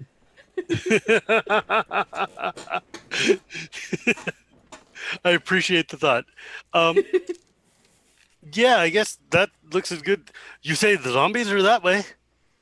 No, less zombie. Yeah, I'm liking the direction that is less zombies. Shouldn't we go to where the more zombies are? There are. No. You defeat zombie on screen. Now they're less. So we go. Yes. We go to where they were trying to get to. Guy very slow. Well, after Dinosaur Swallow Man, I trust where you tell me to go, and I think that you're on the right direction. That is good. This is dangerous because Floaty is actually Guy's conscience, and Floaty is not here right now. You hear Very quietly in the background. Beautiful. All right, so we want to backtrack and make our way towards the front of the ship then. Yes. I mean, he led me to the dinosaur. No, but How could he I'll do wrong? But we'll do it anyway. Surely, guy would never lead me wrong. Beautiful. And so yeah, as you all make your way back into that original cargo room, and you make a left and head in towards a room, which you can see as you step inside is full of all sorts of alchemical equipment. You see that there are shelves that were lined with just now broken and shattered beakers and glass instruments, and small areas where you can, with flint, be able to create a fire. And you can see that within here is this three-headed skeletal figure, and it has this huge, just wicked fuck-off great sword, and as you all enter in here, it turns to face you and immediately begins to proceed with menace in its glowing red eyes. And we're gonna roll initiative. I turned to Guy and I'm like, Don't worry. This puzzle, it asks riddle, we answer, and then it grants us wish. It's fine. Let ask question. Every combat encounter is a riddle, and the answer is violence. It's a riddle we solve with blood. I got 16 plus where's Dex. Yeah, I'm trying to find which page it is. I had Twitter open. Oh, okay, 19. 23. Nice. 11. 23, 11, and let's see what my boy gets. Where's my d20? There it is. How high is the ceiling? These quarters are very cramped. It's very claustrophobic. So you trying to use a dancing sword would probably be suicidal. The ceilings are about 6 feet tall, so I mean, doing it would be fine. It's just gonna be. It'd be fine as long as you're not like right in it. The auto Yeah. blender. And then, Well,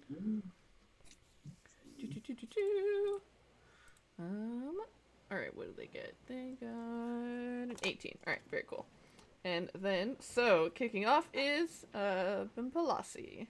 So Bimpalasi does not like the undead. Not at all. Not a little bit. Not even, on nice days.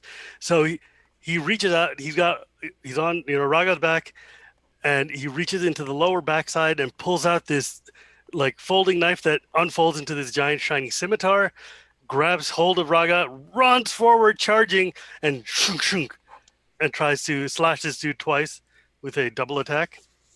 Nice.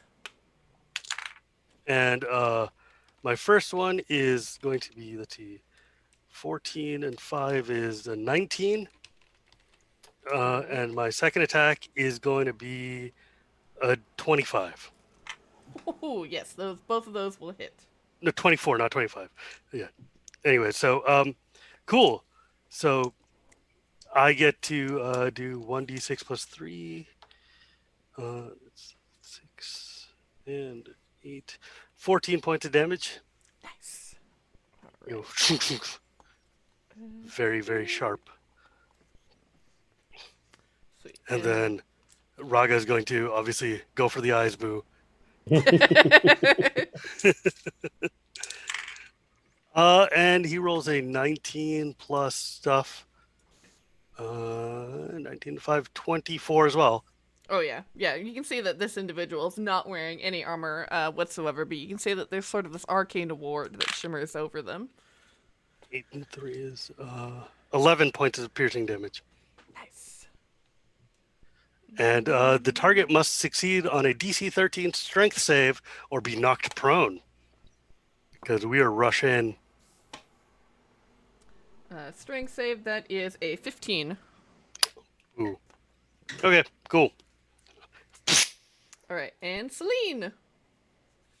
All right. Well, at the risk of us all turning into a smoothie, she's going to take her sword that she had before and toss it so that it hits the wall and hopefully deflects off, ending up behind our adversary before Nice. speaking the command word to activate it. Very cool. which will make it fly towards a spot within 30 feet. Within 30 feet, which I'm going to choose the back of this skeletal monster. And then the sword will attack, which uses it looks like it's basically as though I had attacked with it with my hand. Yeah. Okay, so roll d20. Yes. Oh, Yes. got a 13 plus 3, 16. 16. Yes, 16 hits exactly. All right, so then 2d6 plus 2, or plus 3, I guess. Right? Is that right? Okay, cool. 2, 3. So 3, 2, 8. All right. Very cool. So she is also going to then take out her dagger in her other hand and her paintbrush, which is also her casting focus. And can I also use what's the spell? It's True Strike. Ooh, it says True Strike, I believe, is an action, so when you attack on the following turn, you'll be able to get the benefits of True Strike. Okay, yeah. So I know it's the next turn, so. Okay, yeah. Yeah, so True Strike on the thing, and she has her dagger in her other hand, and is ready. Very cool. And then, oh boy, and then my boy goes. Uh-oh. Alright, so you hear this sort of guttural voice erupt from this creature, and it says, "By the power of Calathanorgoth," and these black tendrils begin to pull out of its ribs and just go to lash around each of you. And I need you to make a strength saving throw. Oh no. Oh dear. Oh no. Oh no. Friends, this is not good. Can I? This totally strong party. Well, can I use my dexterity to dodge out of the way? Unfortunately, no. Boo. 16. Nice. All right. 12. Roll wait, no. 3. Hang on. Minus 2. Oh no. Oh, I'm sorry. I got a 19 strength save. I forgot the monks get the proficiency strength save bonus. I haven't played 5th edition since it came out, so. It's only -1 because of my Jack of all trades trade, I think. But in any case, I rolled a 2. I rolled a 3, and I don't think that's gonna cut it. Yeah. So Guy and then roll for Raga for me. Right.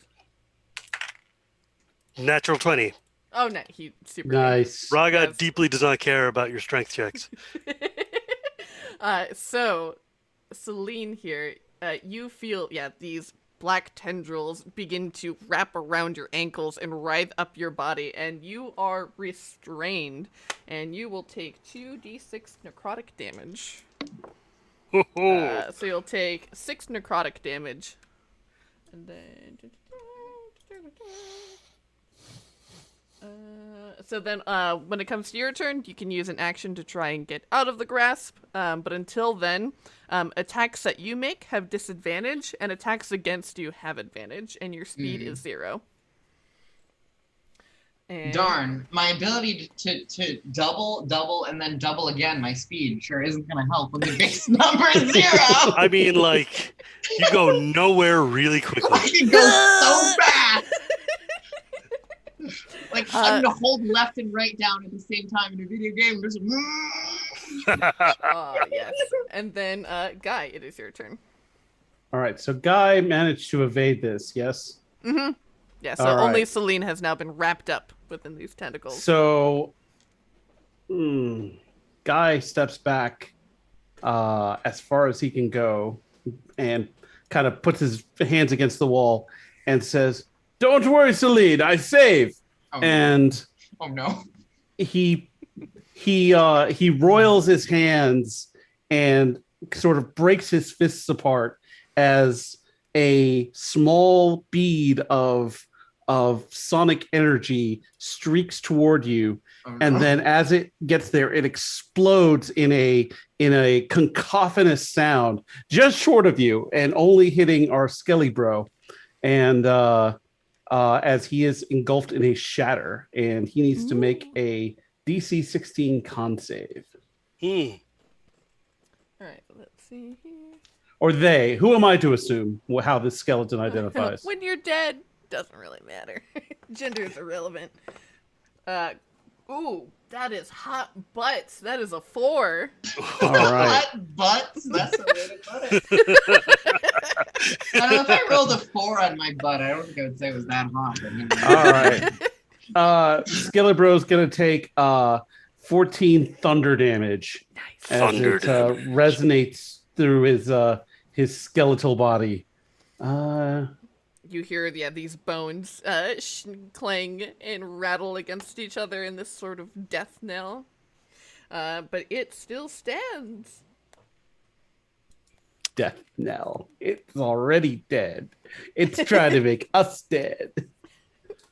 And then, did you do Bimplossi? Back up to you. All right. So Bimbalasi is going to look at this guy, and how does it look? It's still standing? It's still kind of going? It's still standing. You might say its hit point total is nice. Nice. Would we say that, Sage? I mean, I'm saying it. You're welcome to say it with me. I know, it's fine. It's fine. All Still right. going, Well, still going, Giant still clue going strong. there. Nice, you say.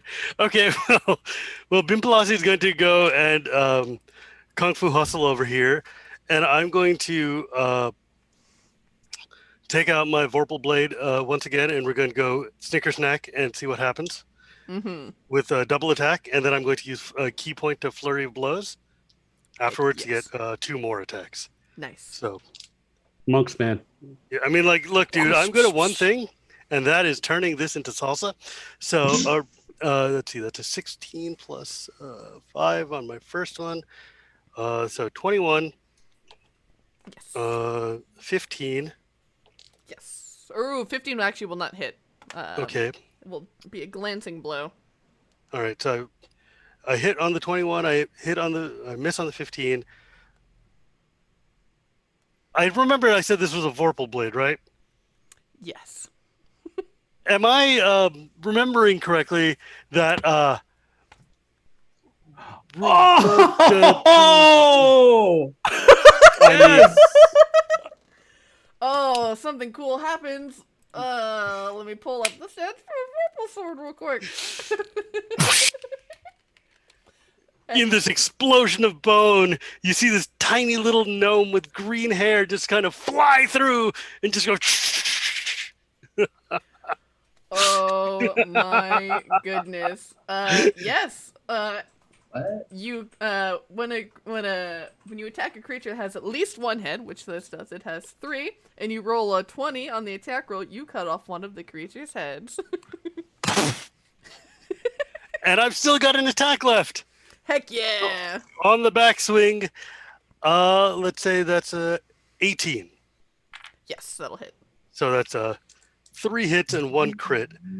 So let's see, damage-wise, let's see, that's 4 plus 3 is 7.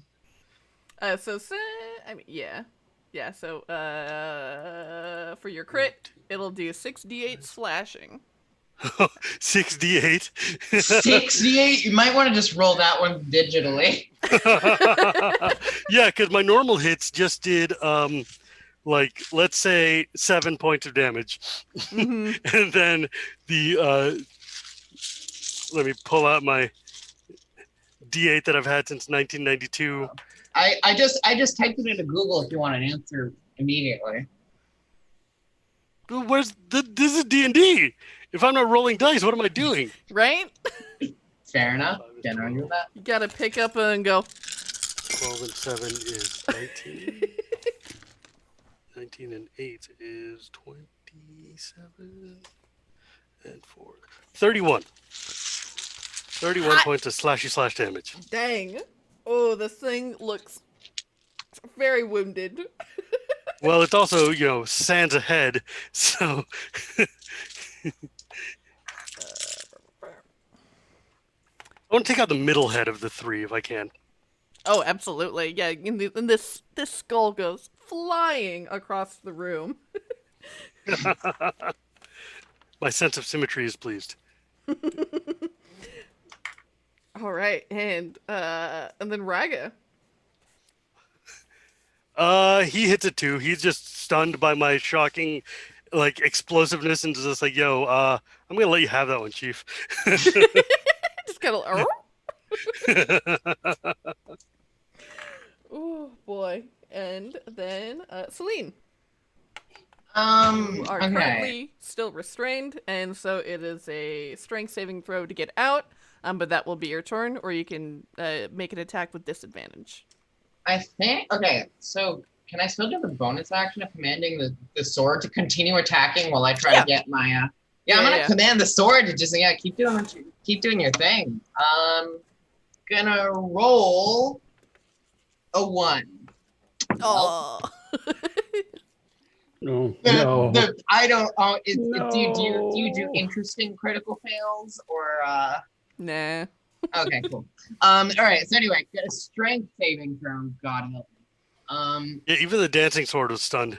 Yeah, the standing sword was like. It was like, oh shit! Looks like I'm the only dancer here. Pop just off my spinning hand. around like a blender, like waiting for fingers to get caught in it. Strength saving throw. Oh God, help me. You need to unplug it and plug it back in because it crashed. I got a 7. Oh, unfortunately, no, and so you will take another No. 2d6. You will take 8 8 necrotic damage. I'm gonna die. Oh no. And then my boy. Here, let me pull a step back up. And so he's good where you're at.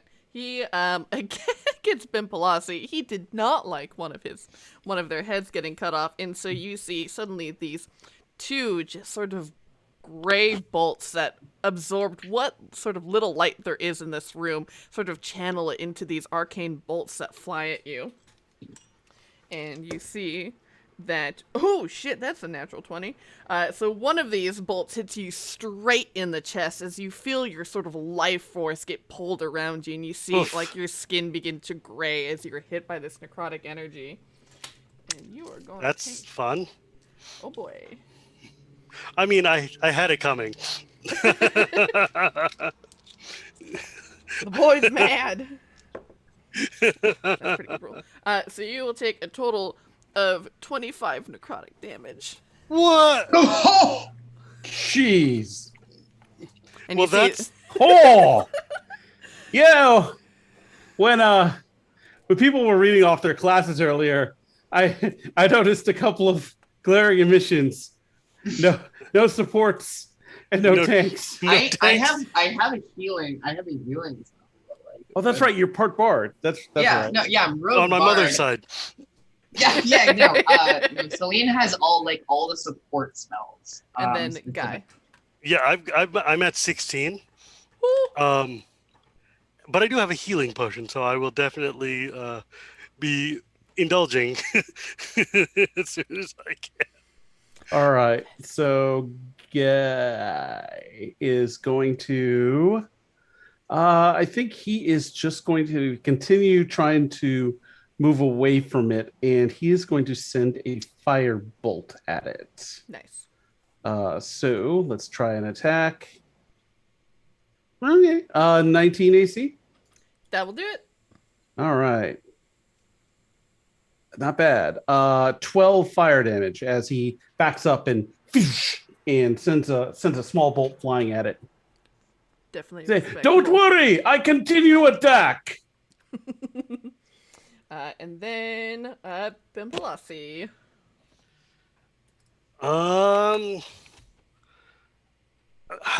Let's see, this thing's got to be getting pretty beat at this point, right?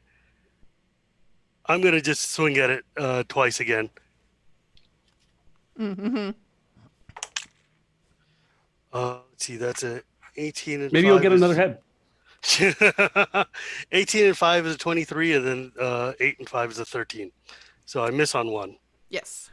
And then, where the hell do I put my D6s? Oh, did I put them away? I'm an idiot. I got out all the other damage dice, and I rolled this one back into my bag. I hit him for 7 points of damage. Nice. And then Raga is going to take his attack, and 7 and 5 is not going to be enough. Oh, and he has advantage because of his pack tactics. Oh, he has too. advantage. I get to roll that second die. Yep. Aha, 17 and 5 will be. Nice. That'll certainly do it. I will take that, and 2d6 plus 3. 6, 10, 13 points. Very cool. Ooh, Oh. he's so close to dead. Yes, I am. close. Me too. I am also close to death. And speaking of people close to dead, Celine, it's your turn. Yeah, gonna try and get myself out of this before I literally die. I am in the range where your roll could just kill me. It's okay. I got a wish. Help. So yeah, gonna attempt to get. Oh no! First, I'm gonna try and kill this thing with my sword. Go, kill it. Gadget sword. Gonna roll. I got a 19. Hell yeah. Which I'm gonna assume. Yeah, plus dex. That's gonna hit. All right. Yep. So 2d6s. I got a 1. I always roll a 1 on the damage. And a 6. Okay, I'll take it. All right.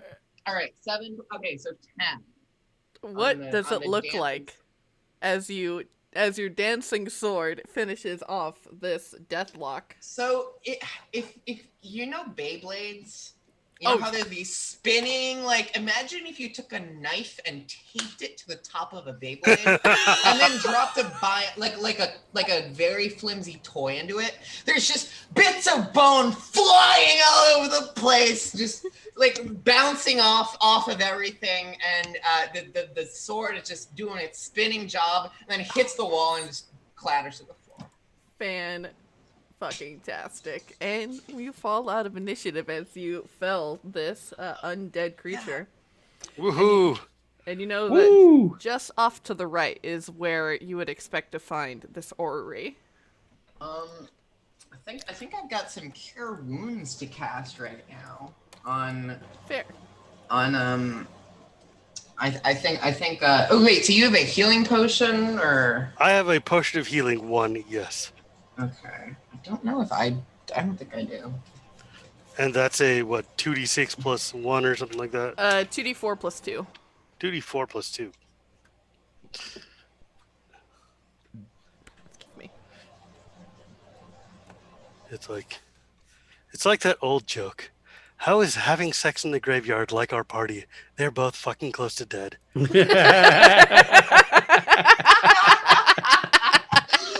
I'm sorry. It's fine. Venture Magic. Maidens After Dark.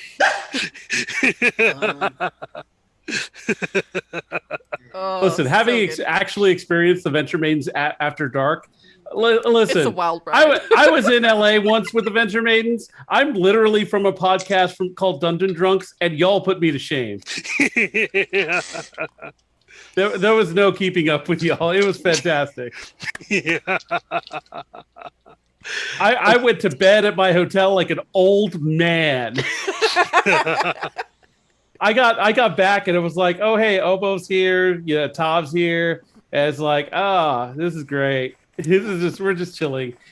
And then you sent your new gal to the stage walkthrough the next day. Like I didn't see you, I didn't see Celeste, I didn't see I saw none of y'all there. Let me tell you, we paid for it the next day. I can imagine. Let me do a quick cure wounds on myself, I guess, then. For I sure. would love one too, so I can save the potion for if we need it later. Oh, Guy can have that be done? guy have couple of potions if you need. It's fine. I have what is it? I used Long Strider earlier for no reason, so that's one of my how many? Okay, if you don't have the slots, I'll just drink my potion. Yeah, I think I have 2 slots left, so Okay. I'll just use them both on myself. Use one myself, one on you. All right. So first one is I'm gonna roll a d8. I hit a 6, so that's you. Nice. Plus And then, what's add plus my charisma. charisma. So plus 2. So 6 plus 2 for 8. And then on myself, I'm gonna roll a 7. So Nice. Cool. 20, there we go. All right. Anyway, let's go onward. Cool. All right, young. You all take a moment to patch yourselves up, collect yourselves, and then just off to the right is this room. As you head over to the head toward the right, you see a couple of doors. You see one off to the left, and then you see one off to the right, and then straight forward, is the door that leads into this room where the orrery is located. The outside of this door, unlike the others, does not automatically open. You see that there are 6 bars on, that line this door. 6 of these metal bars. 3 on the left and 3 on the right. You see contained on the door is a triangular shape. And actually, I'm going to send you a picture. Open up a Zoom chat. There you go.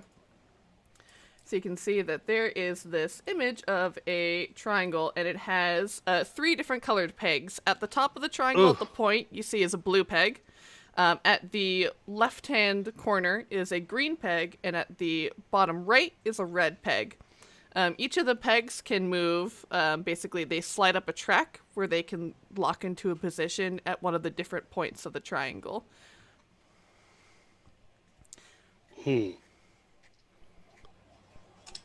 Okay. All right. Let's see. Guy is going to look at this puzzle and give it the hairy eyeball as he tries to see if he can get some insight into how this works. Can you say that again? Because I'm a very visual person and I cannot make sense of a word that was just said. Let me just visually record that real quick. Unless you have a visual. Oh, I just posted it in the same. Oh, chat. the puzzle? Oh, never mind then. Okay, cool. Yeah. It's in the chat. Okay, all right. Okay. Let me.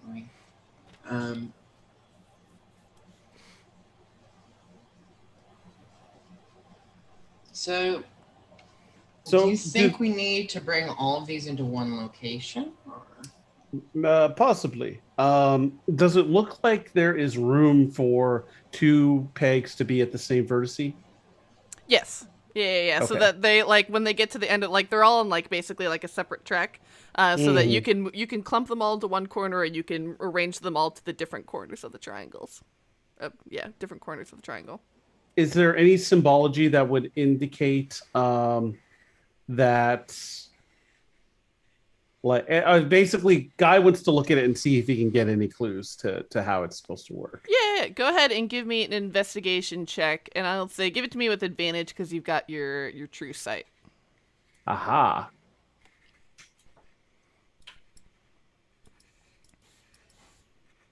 I rolled a 2 and a 16 for a result of a 15. Bigger number. So looking, taking this puzzle in, you in kind of manipulating the pegs, you can tell that they once they slide along, they lock into a different position until you move one of the other ones. And looking at these bars on the side, you think you probably need to arrange these pegs in different formations in order to unlock the different bars. I see. Okay. So right now in this we'll call it the neutral position. Mm-hmm. None of the 6 bars are unlocked. Yeah. Okay. Okay. So we try all at top of pyramid. You move them all to the top, nothing happens. Okay, I'm going to presume that doing all three at the various vertices. Yeah, I want to try that. Can we move to the different vertices? Yeah, moving to the different vertices doesn't do anything. I didn't think so. Let's see here. Are the bars on the side of the door colored in any way? They are not. Is there any other indication of anything in this general vicinity that would relate to this puzzle? No. You think this is probably like, if anyone who knows the pattern, they know the pattern. You know the pattern, you can lock in. Yeah, okay. Yeah. Do we have fingerprint powder to see which peg has been moved the most recent? Is that in the thieves? Is that in the thieves' tools kit? I'm going to try to invert the red and the blue peg and just see what happens, leaving the green one alone. So do you want to like reset it back to the normal and then revert them? Yeah. Yes. Yeah. So and as you flip those two, you see one of the bars off to the side and releases from the side of the door. Cool. Before we go further, though, I want to reset the pegs to see if that locks that again. It doesn't lock again, but when you reset it, you see another one of the bars opens. Oh, so when it goes back to neutral? No. Oh no! Like once you set it back to neutral, you see that now that there are two bars that are unlocked. Okay. So I moved it, changed bars, moved it back, different bars unlocked. Okay. So things have only opened and not reclosed. Correct. Okay, that's the important part. I don't want to accidentally get us into a situation where we just accidentally close all that nonsense back up again. Yeah. All right. Yeah. No. I want to. Yeah. You can. I want to try doing. I want to try doing the exact opposite. I'm going to take the blue one down and the green one up. So exactly the same, just horizontally flip. Yeah, and as you go, you swap those two, and you see that another bar unlocks. And then swap them back. You swap them back. Nothing happens. All of them remain open that you've already opened. All right. We'll swap the bottom, the green and the red. Just go. Another one opens. All right. Okay, so there are now two Swap it bars that back. are left. Yeah, swap them back in the neutral. Okay, let's see. Staring at this sheet here. Okay, so we've done all the basic swaps. There's one left. There's one more group theory transformation we can apply to this. Move every single peg in the same direction so that the entire thing has been rotated. Then move it back twice. So it will have gone through all possible rotations and then the opposite way. Fair. Okay. So we do exactly that. Yeah, and so as you go through and you make every logical combination for 6 combinations, and you see that the other two open up and this door seals, like the seal is broken, and you see it opens up into. I was like, the door seals. and floods. I was like, oh no! You die in an hour. Bye. The poison starts coming in. Or just the spikes in the ceiling. And so yeah, the seal on this door is broken and opens, and you see the door splits open in front of you, revealing the cockpit of the ship. You can see that this glass is completely covered and impressed upon by the zombies, and now with the pressure being disrupted, you begin to hear a crack of glass as these zombies are pounding and clawing and trying to tear their way into this ship. And in the center of this room, you see this clockwork orrery that has this you can just feel the sort of evil and just negative energy dripping off of this thing.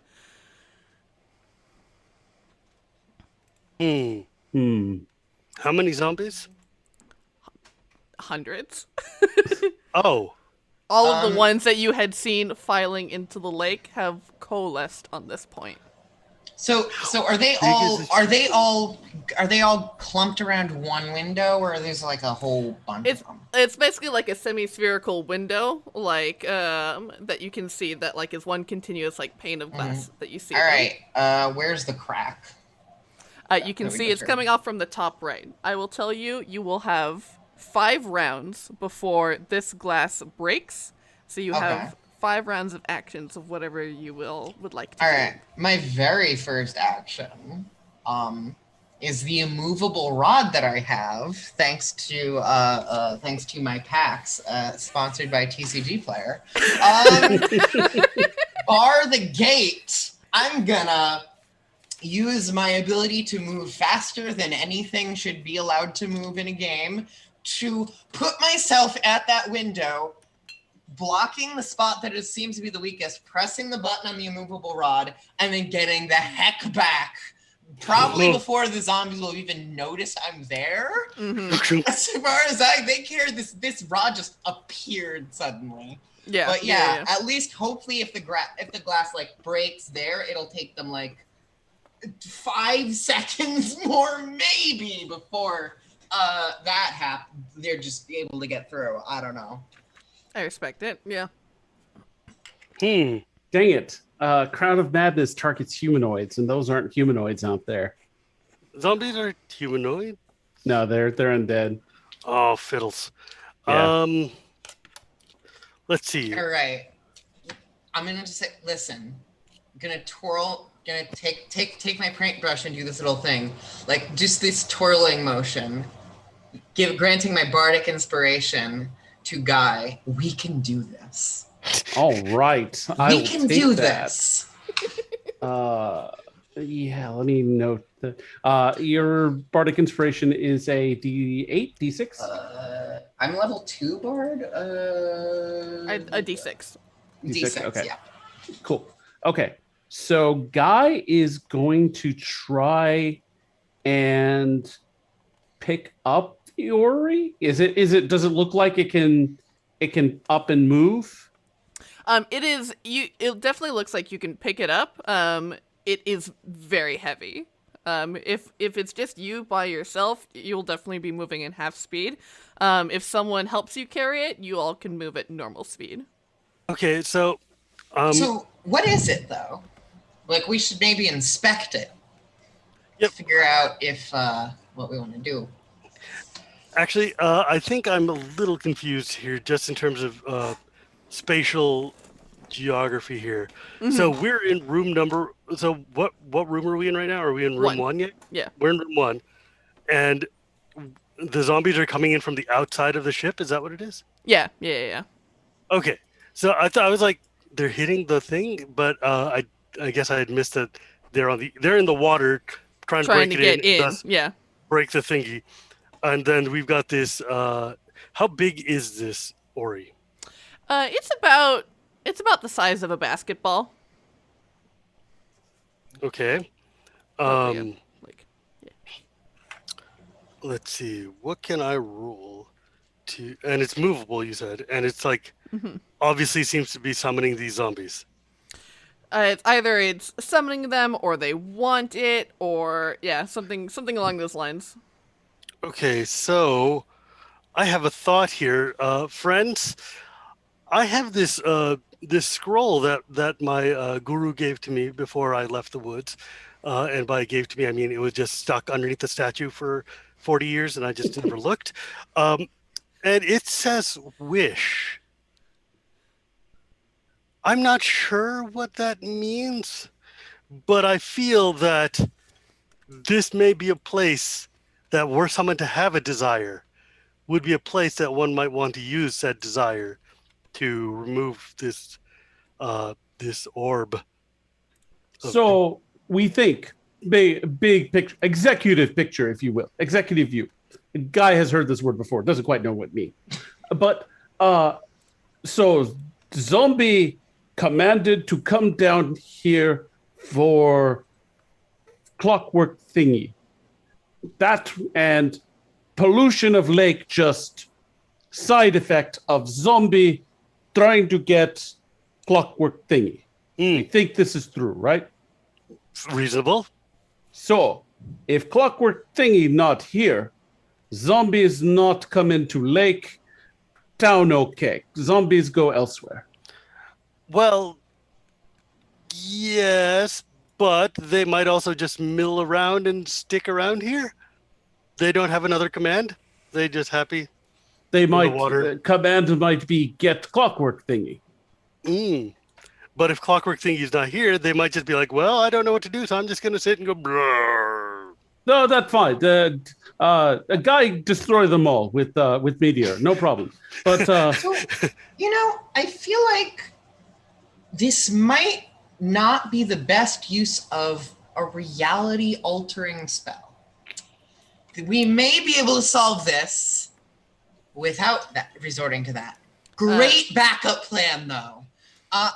Can we Smash? good option, but I want, before we do that, can we I want to inspect it with I don't know, what would it be, like investigation? Yeah, so Guy, do you have proficiency in Arcana? yes, guy proficient in Arcana knowledge. Yeah.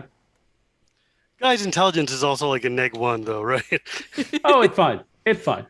Yeah, if any of you want to make an Arcana check on this thing to see, or history, and see if you can recall anything about it. I know I have a proficiency in some kind of Guy something. gets 11.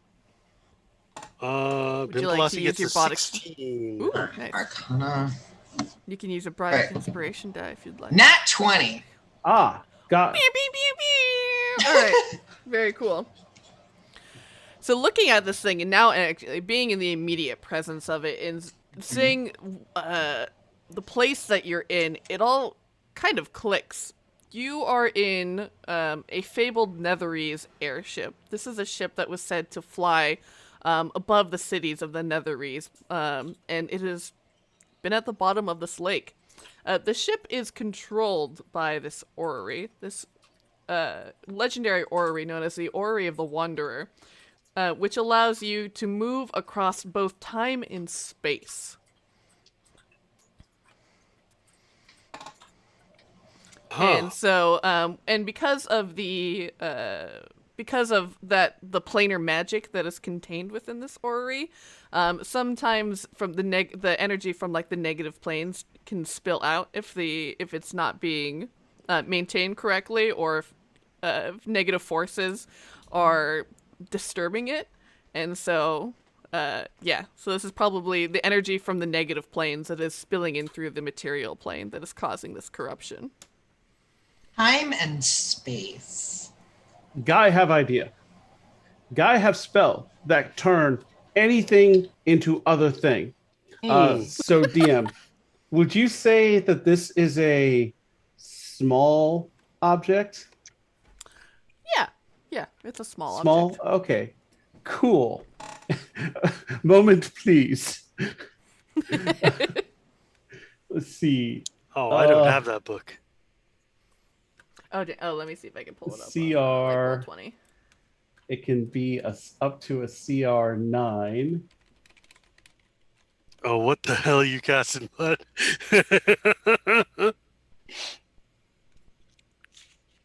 Here we go. The only... Okay. All right. There we go. You should be able to... I have an excellent idea. All right, let's hear it. Okay. So Guy is like... Guy been many places. Have seen adorable flying elephant. Small, adorable. So adorable. Guy have idea. Guy turned this thing that heavy into adorable flying elephant. It follow. We leave, and either zombies don't come out and we blow them up, or zombies follow. Either way, easier to move.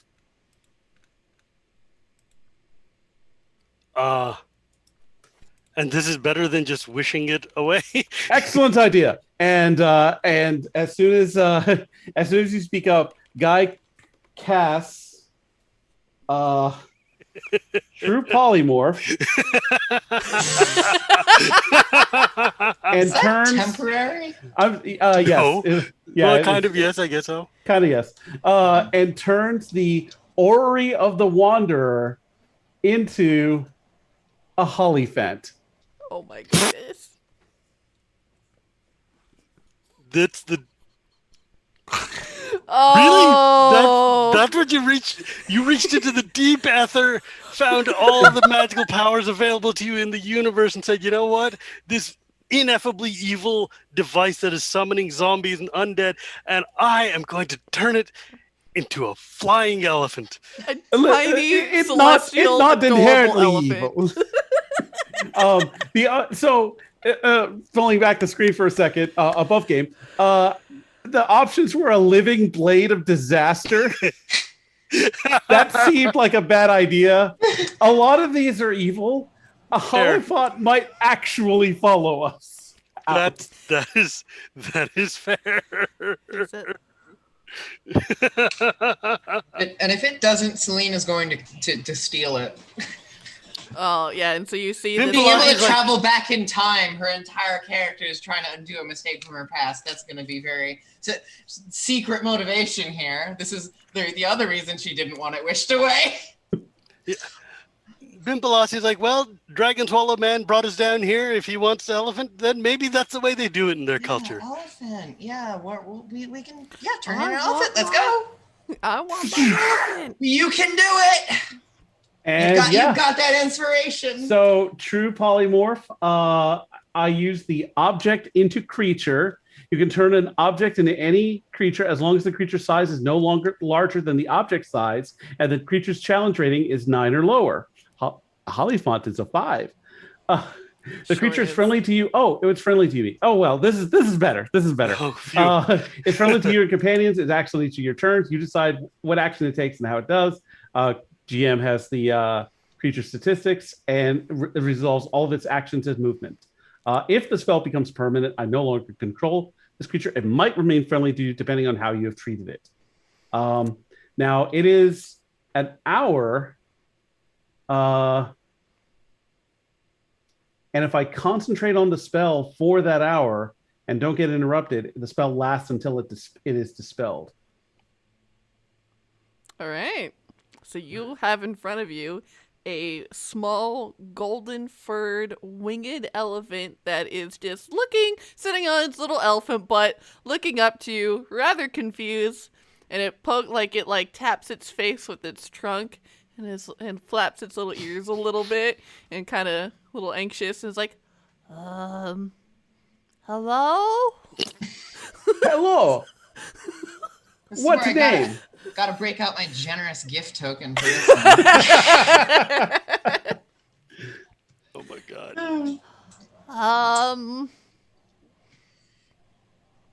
Hi? We love you.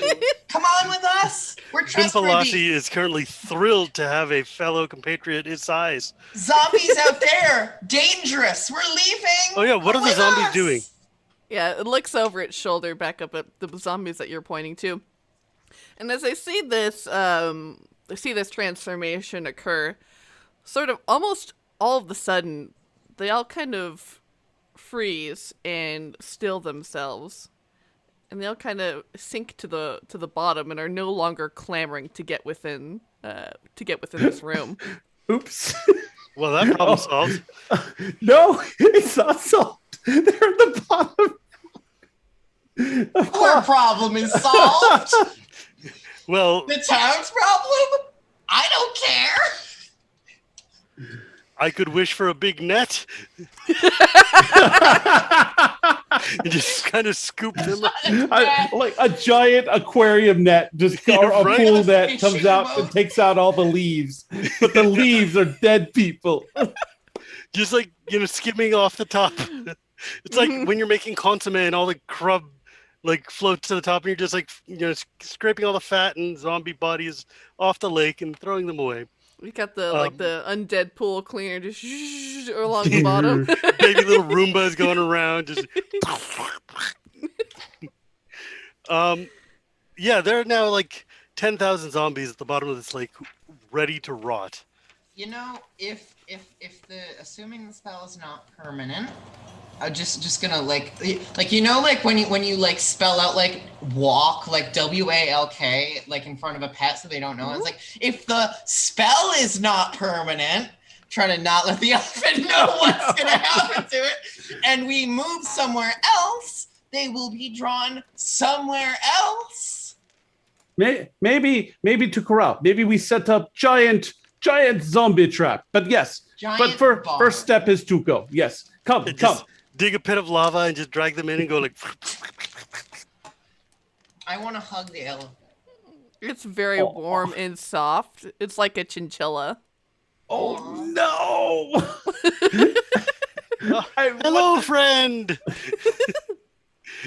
Oh, I have speak with small animals. Oh, but this thing can already talk to us. Yeah, it That's can not already fun. talk. Yes. I thought my gnomish power was finally going to come in handy. It says, what are we doing here in this really strange and spooky place? We are get out of leaving. here and we're gonna be safe, okay? We're gonna go. We're gonna take a ride.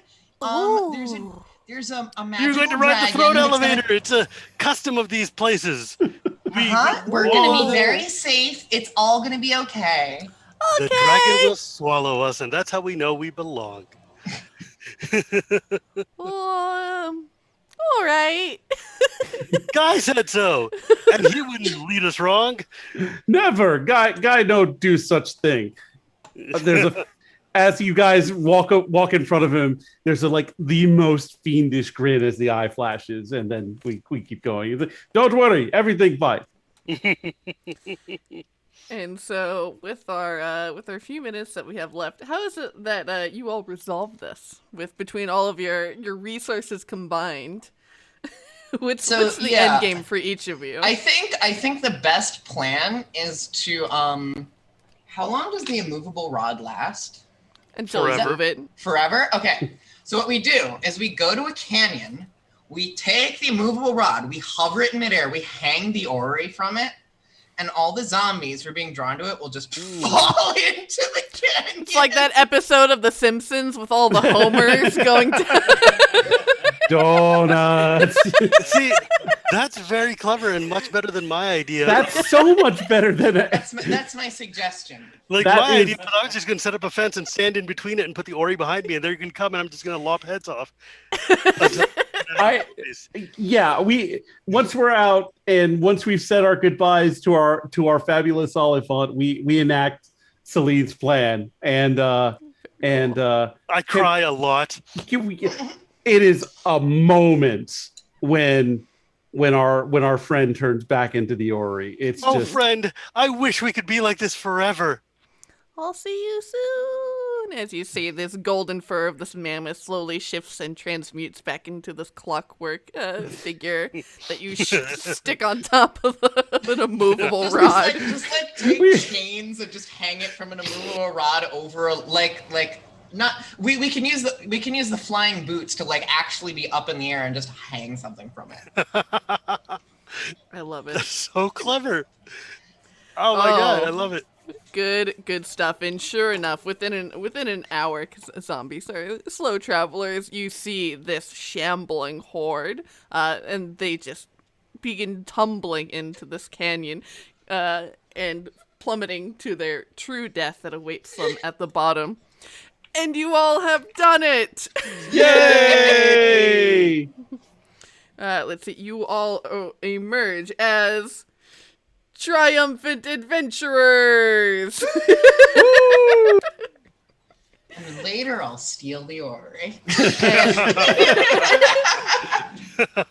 We'll all come back, and with that, we'll go ahead and pull our giveaway winner! Huzzah! Huzzah! Woo! All right, and so for the winner of this Tiamat and Acererak extended art foil cards is the Metallurgist 1. If you are here in the chat, type ! Claim so that we can get these to you, and then I will collect your mailing deets. Yeah. Sweet. Metallurgist. And so, all right, claim. While we are waiting for that, why don't we go ahead and, go ahead and do some outros. Thank you all for tuning in. This has been such a great time. Thank you, of course, to TCG Player for sponsoring this episode, for sending this collector's booster box of cards, which has just led to this fantastic romp and good time. And so, for all of your trading card game needs, not only that, but they also have like, gaming accessories of sleeves and cool, stuff and D&D miniatures. You can head over to them to check out all the good stuff that they have to offer and help support local game stores, as they are a marketplace for LGSs to be able to sell their cards and wares and whatnot. And yeah, I'm Sage. You can follow me at Staff of Sage on Twitter. I stream here regularly on the Venture Maidens Twitch channel, both playing and running in a variety of D&D games. And you can check out my competitive and casual Commander content at Sage Fables on YouTube. Shivam. Hi, I'm Shivam, and you can find me at Gear Up Where He Gears on Twitter. And my podcast, Casual Magic, comes out every Tuesday, and it's available everywhere podcasts are sold, which is really free, so basically anywhere. And Cheapwave. You can find my everything over at sheepwave.com. I'm mainly active on Twitter. I'm an artist, and I bet that is not going to look. Oh, it got cut off. Dang it. Oh well. Yeah. So I'm mostly active on Twitter, where I post art and occasional ramblings and deranged electronic experiments. So yeah, I also write for commandersapparel.com, and I just do too many things. I can't even remember them all for this. But it's all on sheepwave.com. Which I'm gonna shrink that thing in my overlay one tiny bit. So there's actually, because I put so much work into this thing. There we go. Anyway, that's it. That's me. Her proxies are really cool too. Thank you. Mm-hmm. And Jonathan. Hey, my name is Jonathan, also known as Roadblock. You can find me on Twitter at road_block or on Instagram at roadblockactual. You can find me right now every other week on the Dungeon Drunks live play podcast or actual play podcast over at dungeondrunks.com or wherever you find podcasts. And you can also find me streaming on the Dungeon Drunks Twitch page, twitch.tv/Dungeon Drunks. I mainly stream Destiny, sometimes some other stuff. And you can find me all over the place doing things like this for wonderful DMs like Sage. Thank you so much, Sage. Yeah, it was a blast. This was awesome. All right, and a quick shout out and thank you to all of our patrons. If you're a patron at Venture Maidens for $50 a month, I actually run a monthly campaign where you get to play in a campaign that I write for all of my players. So thank you to Cody, Debbie Curry, Muffin, Nissa, and Richie, who are my regulars that get to play D&D with me every month, and of course Ruby. And yeah, I think that wraps up everything. This has been such a blast. Thank you all for coming and playing with me, and thank you all for tuning in. And we will catch you next time. Cheers.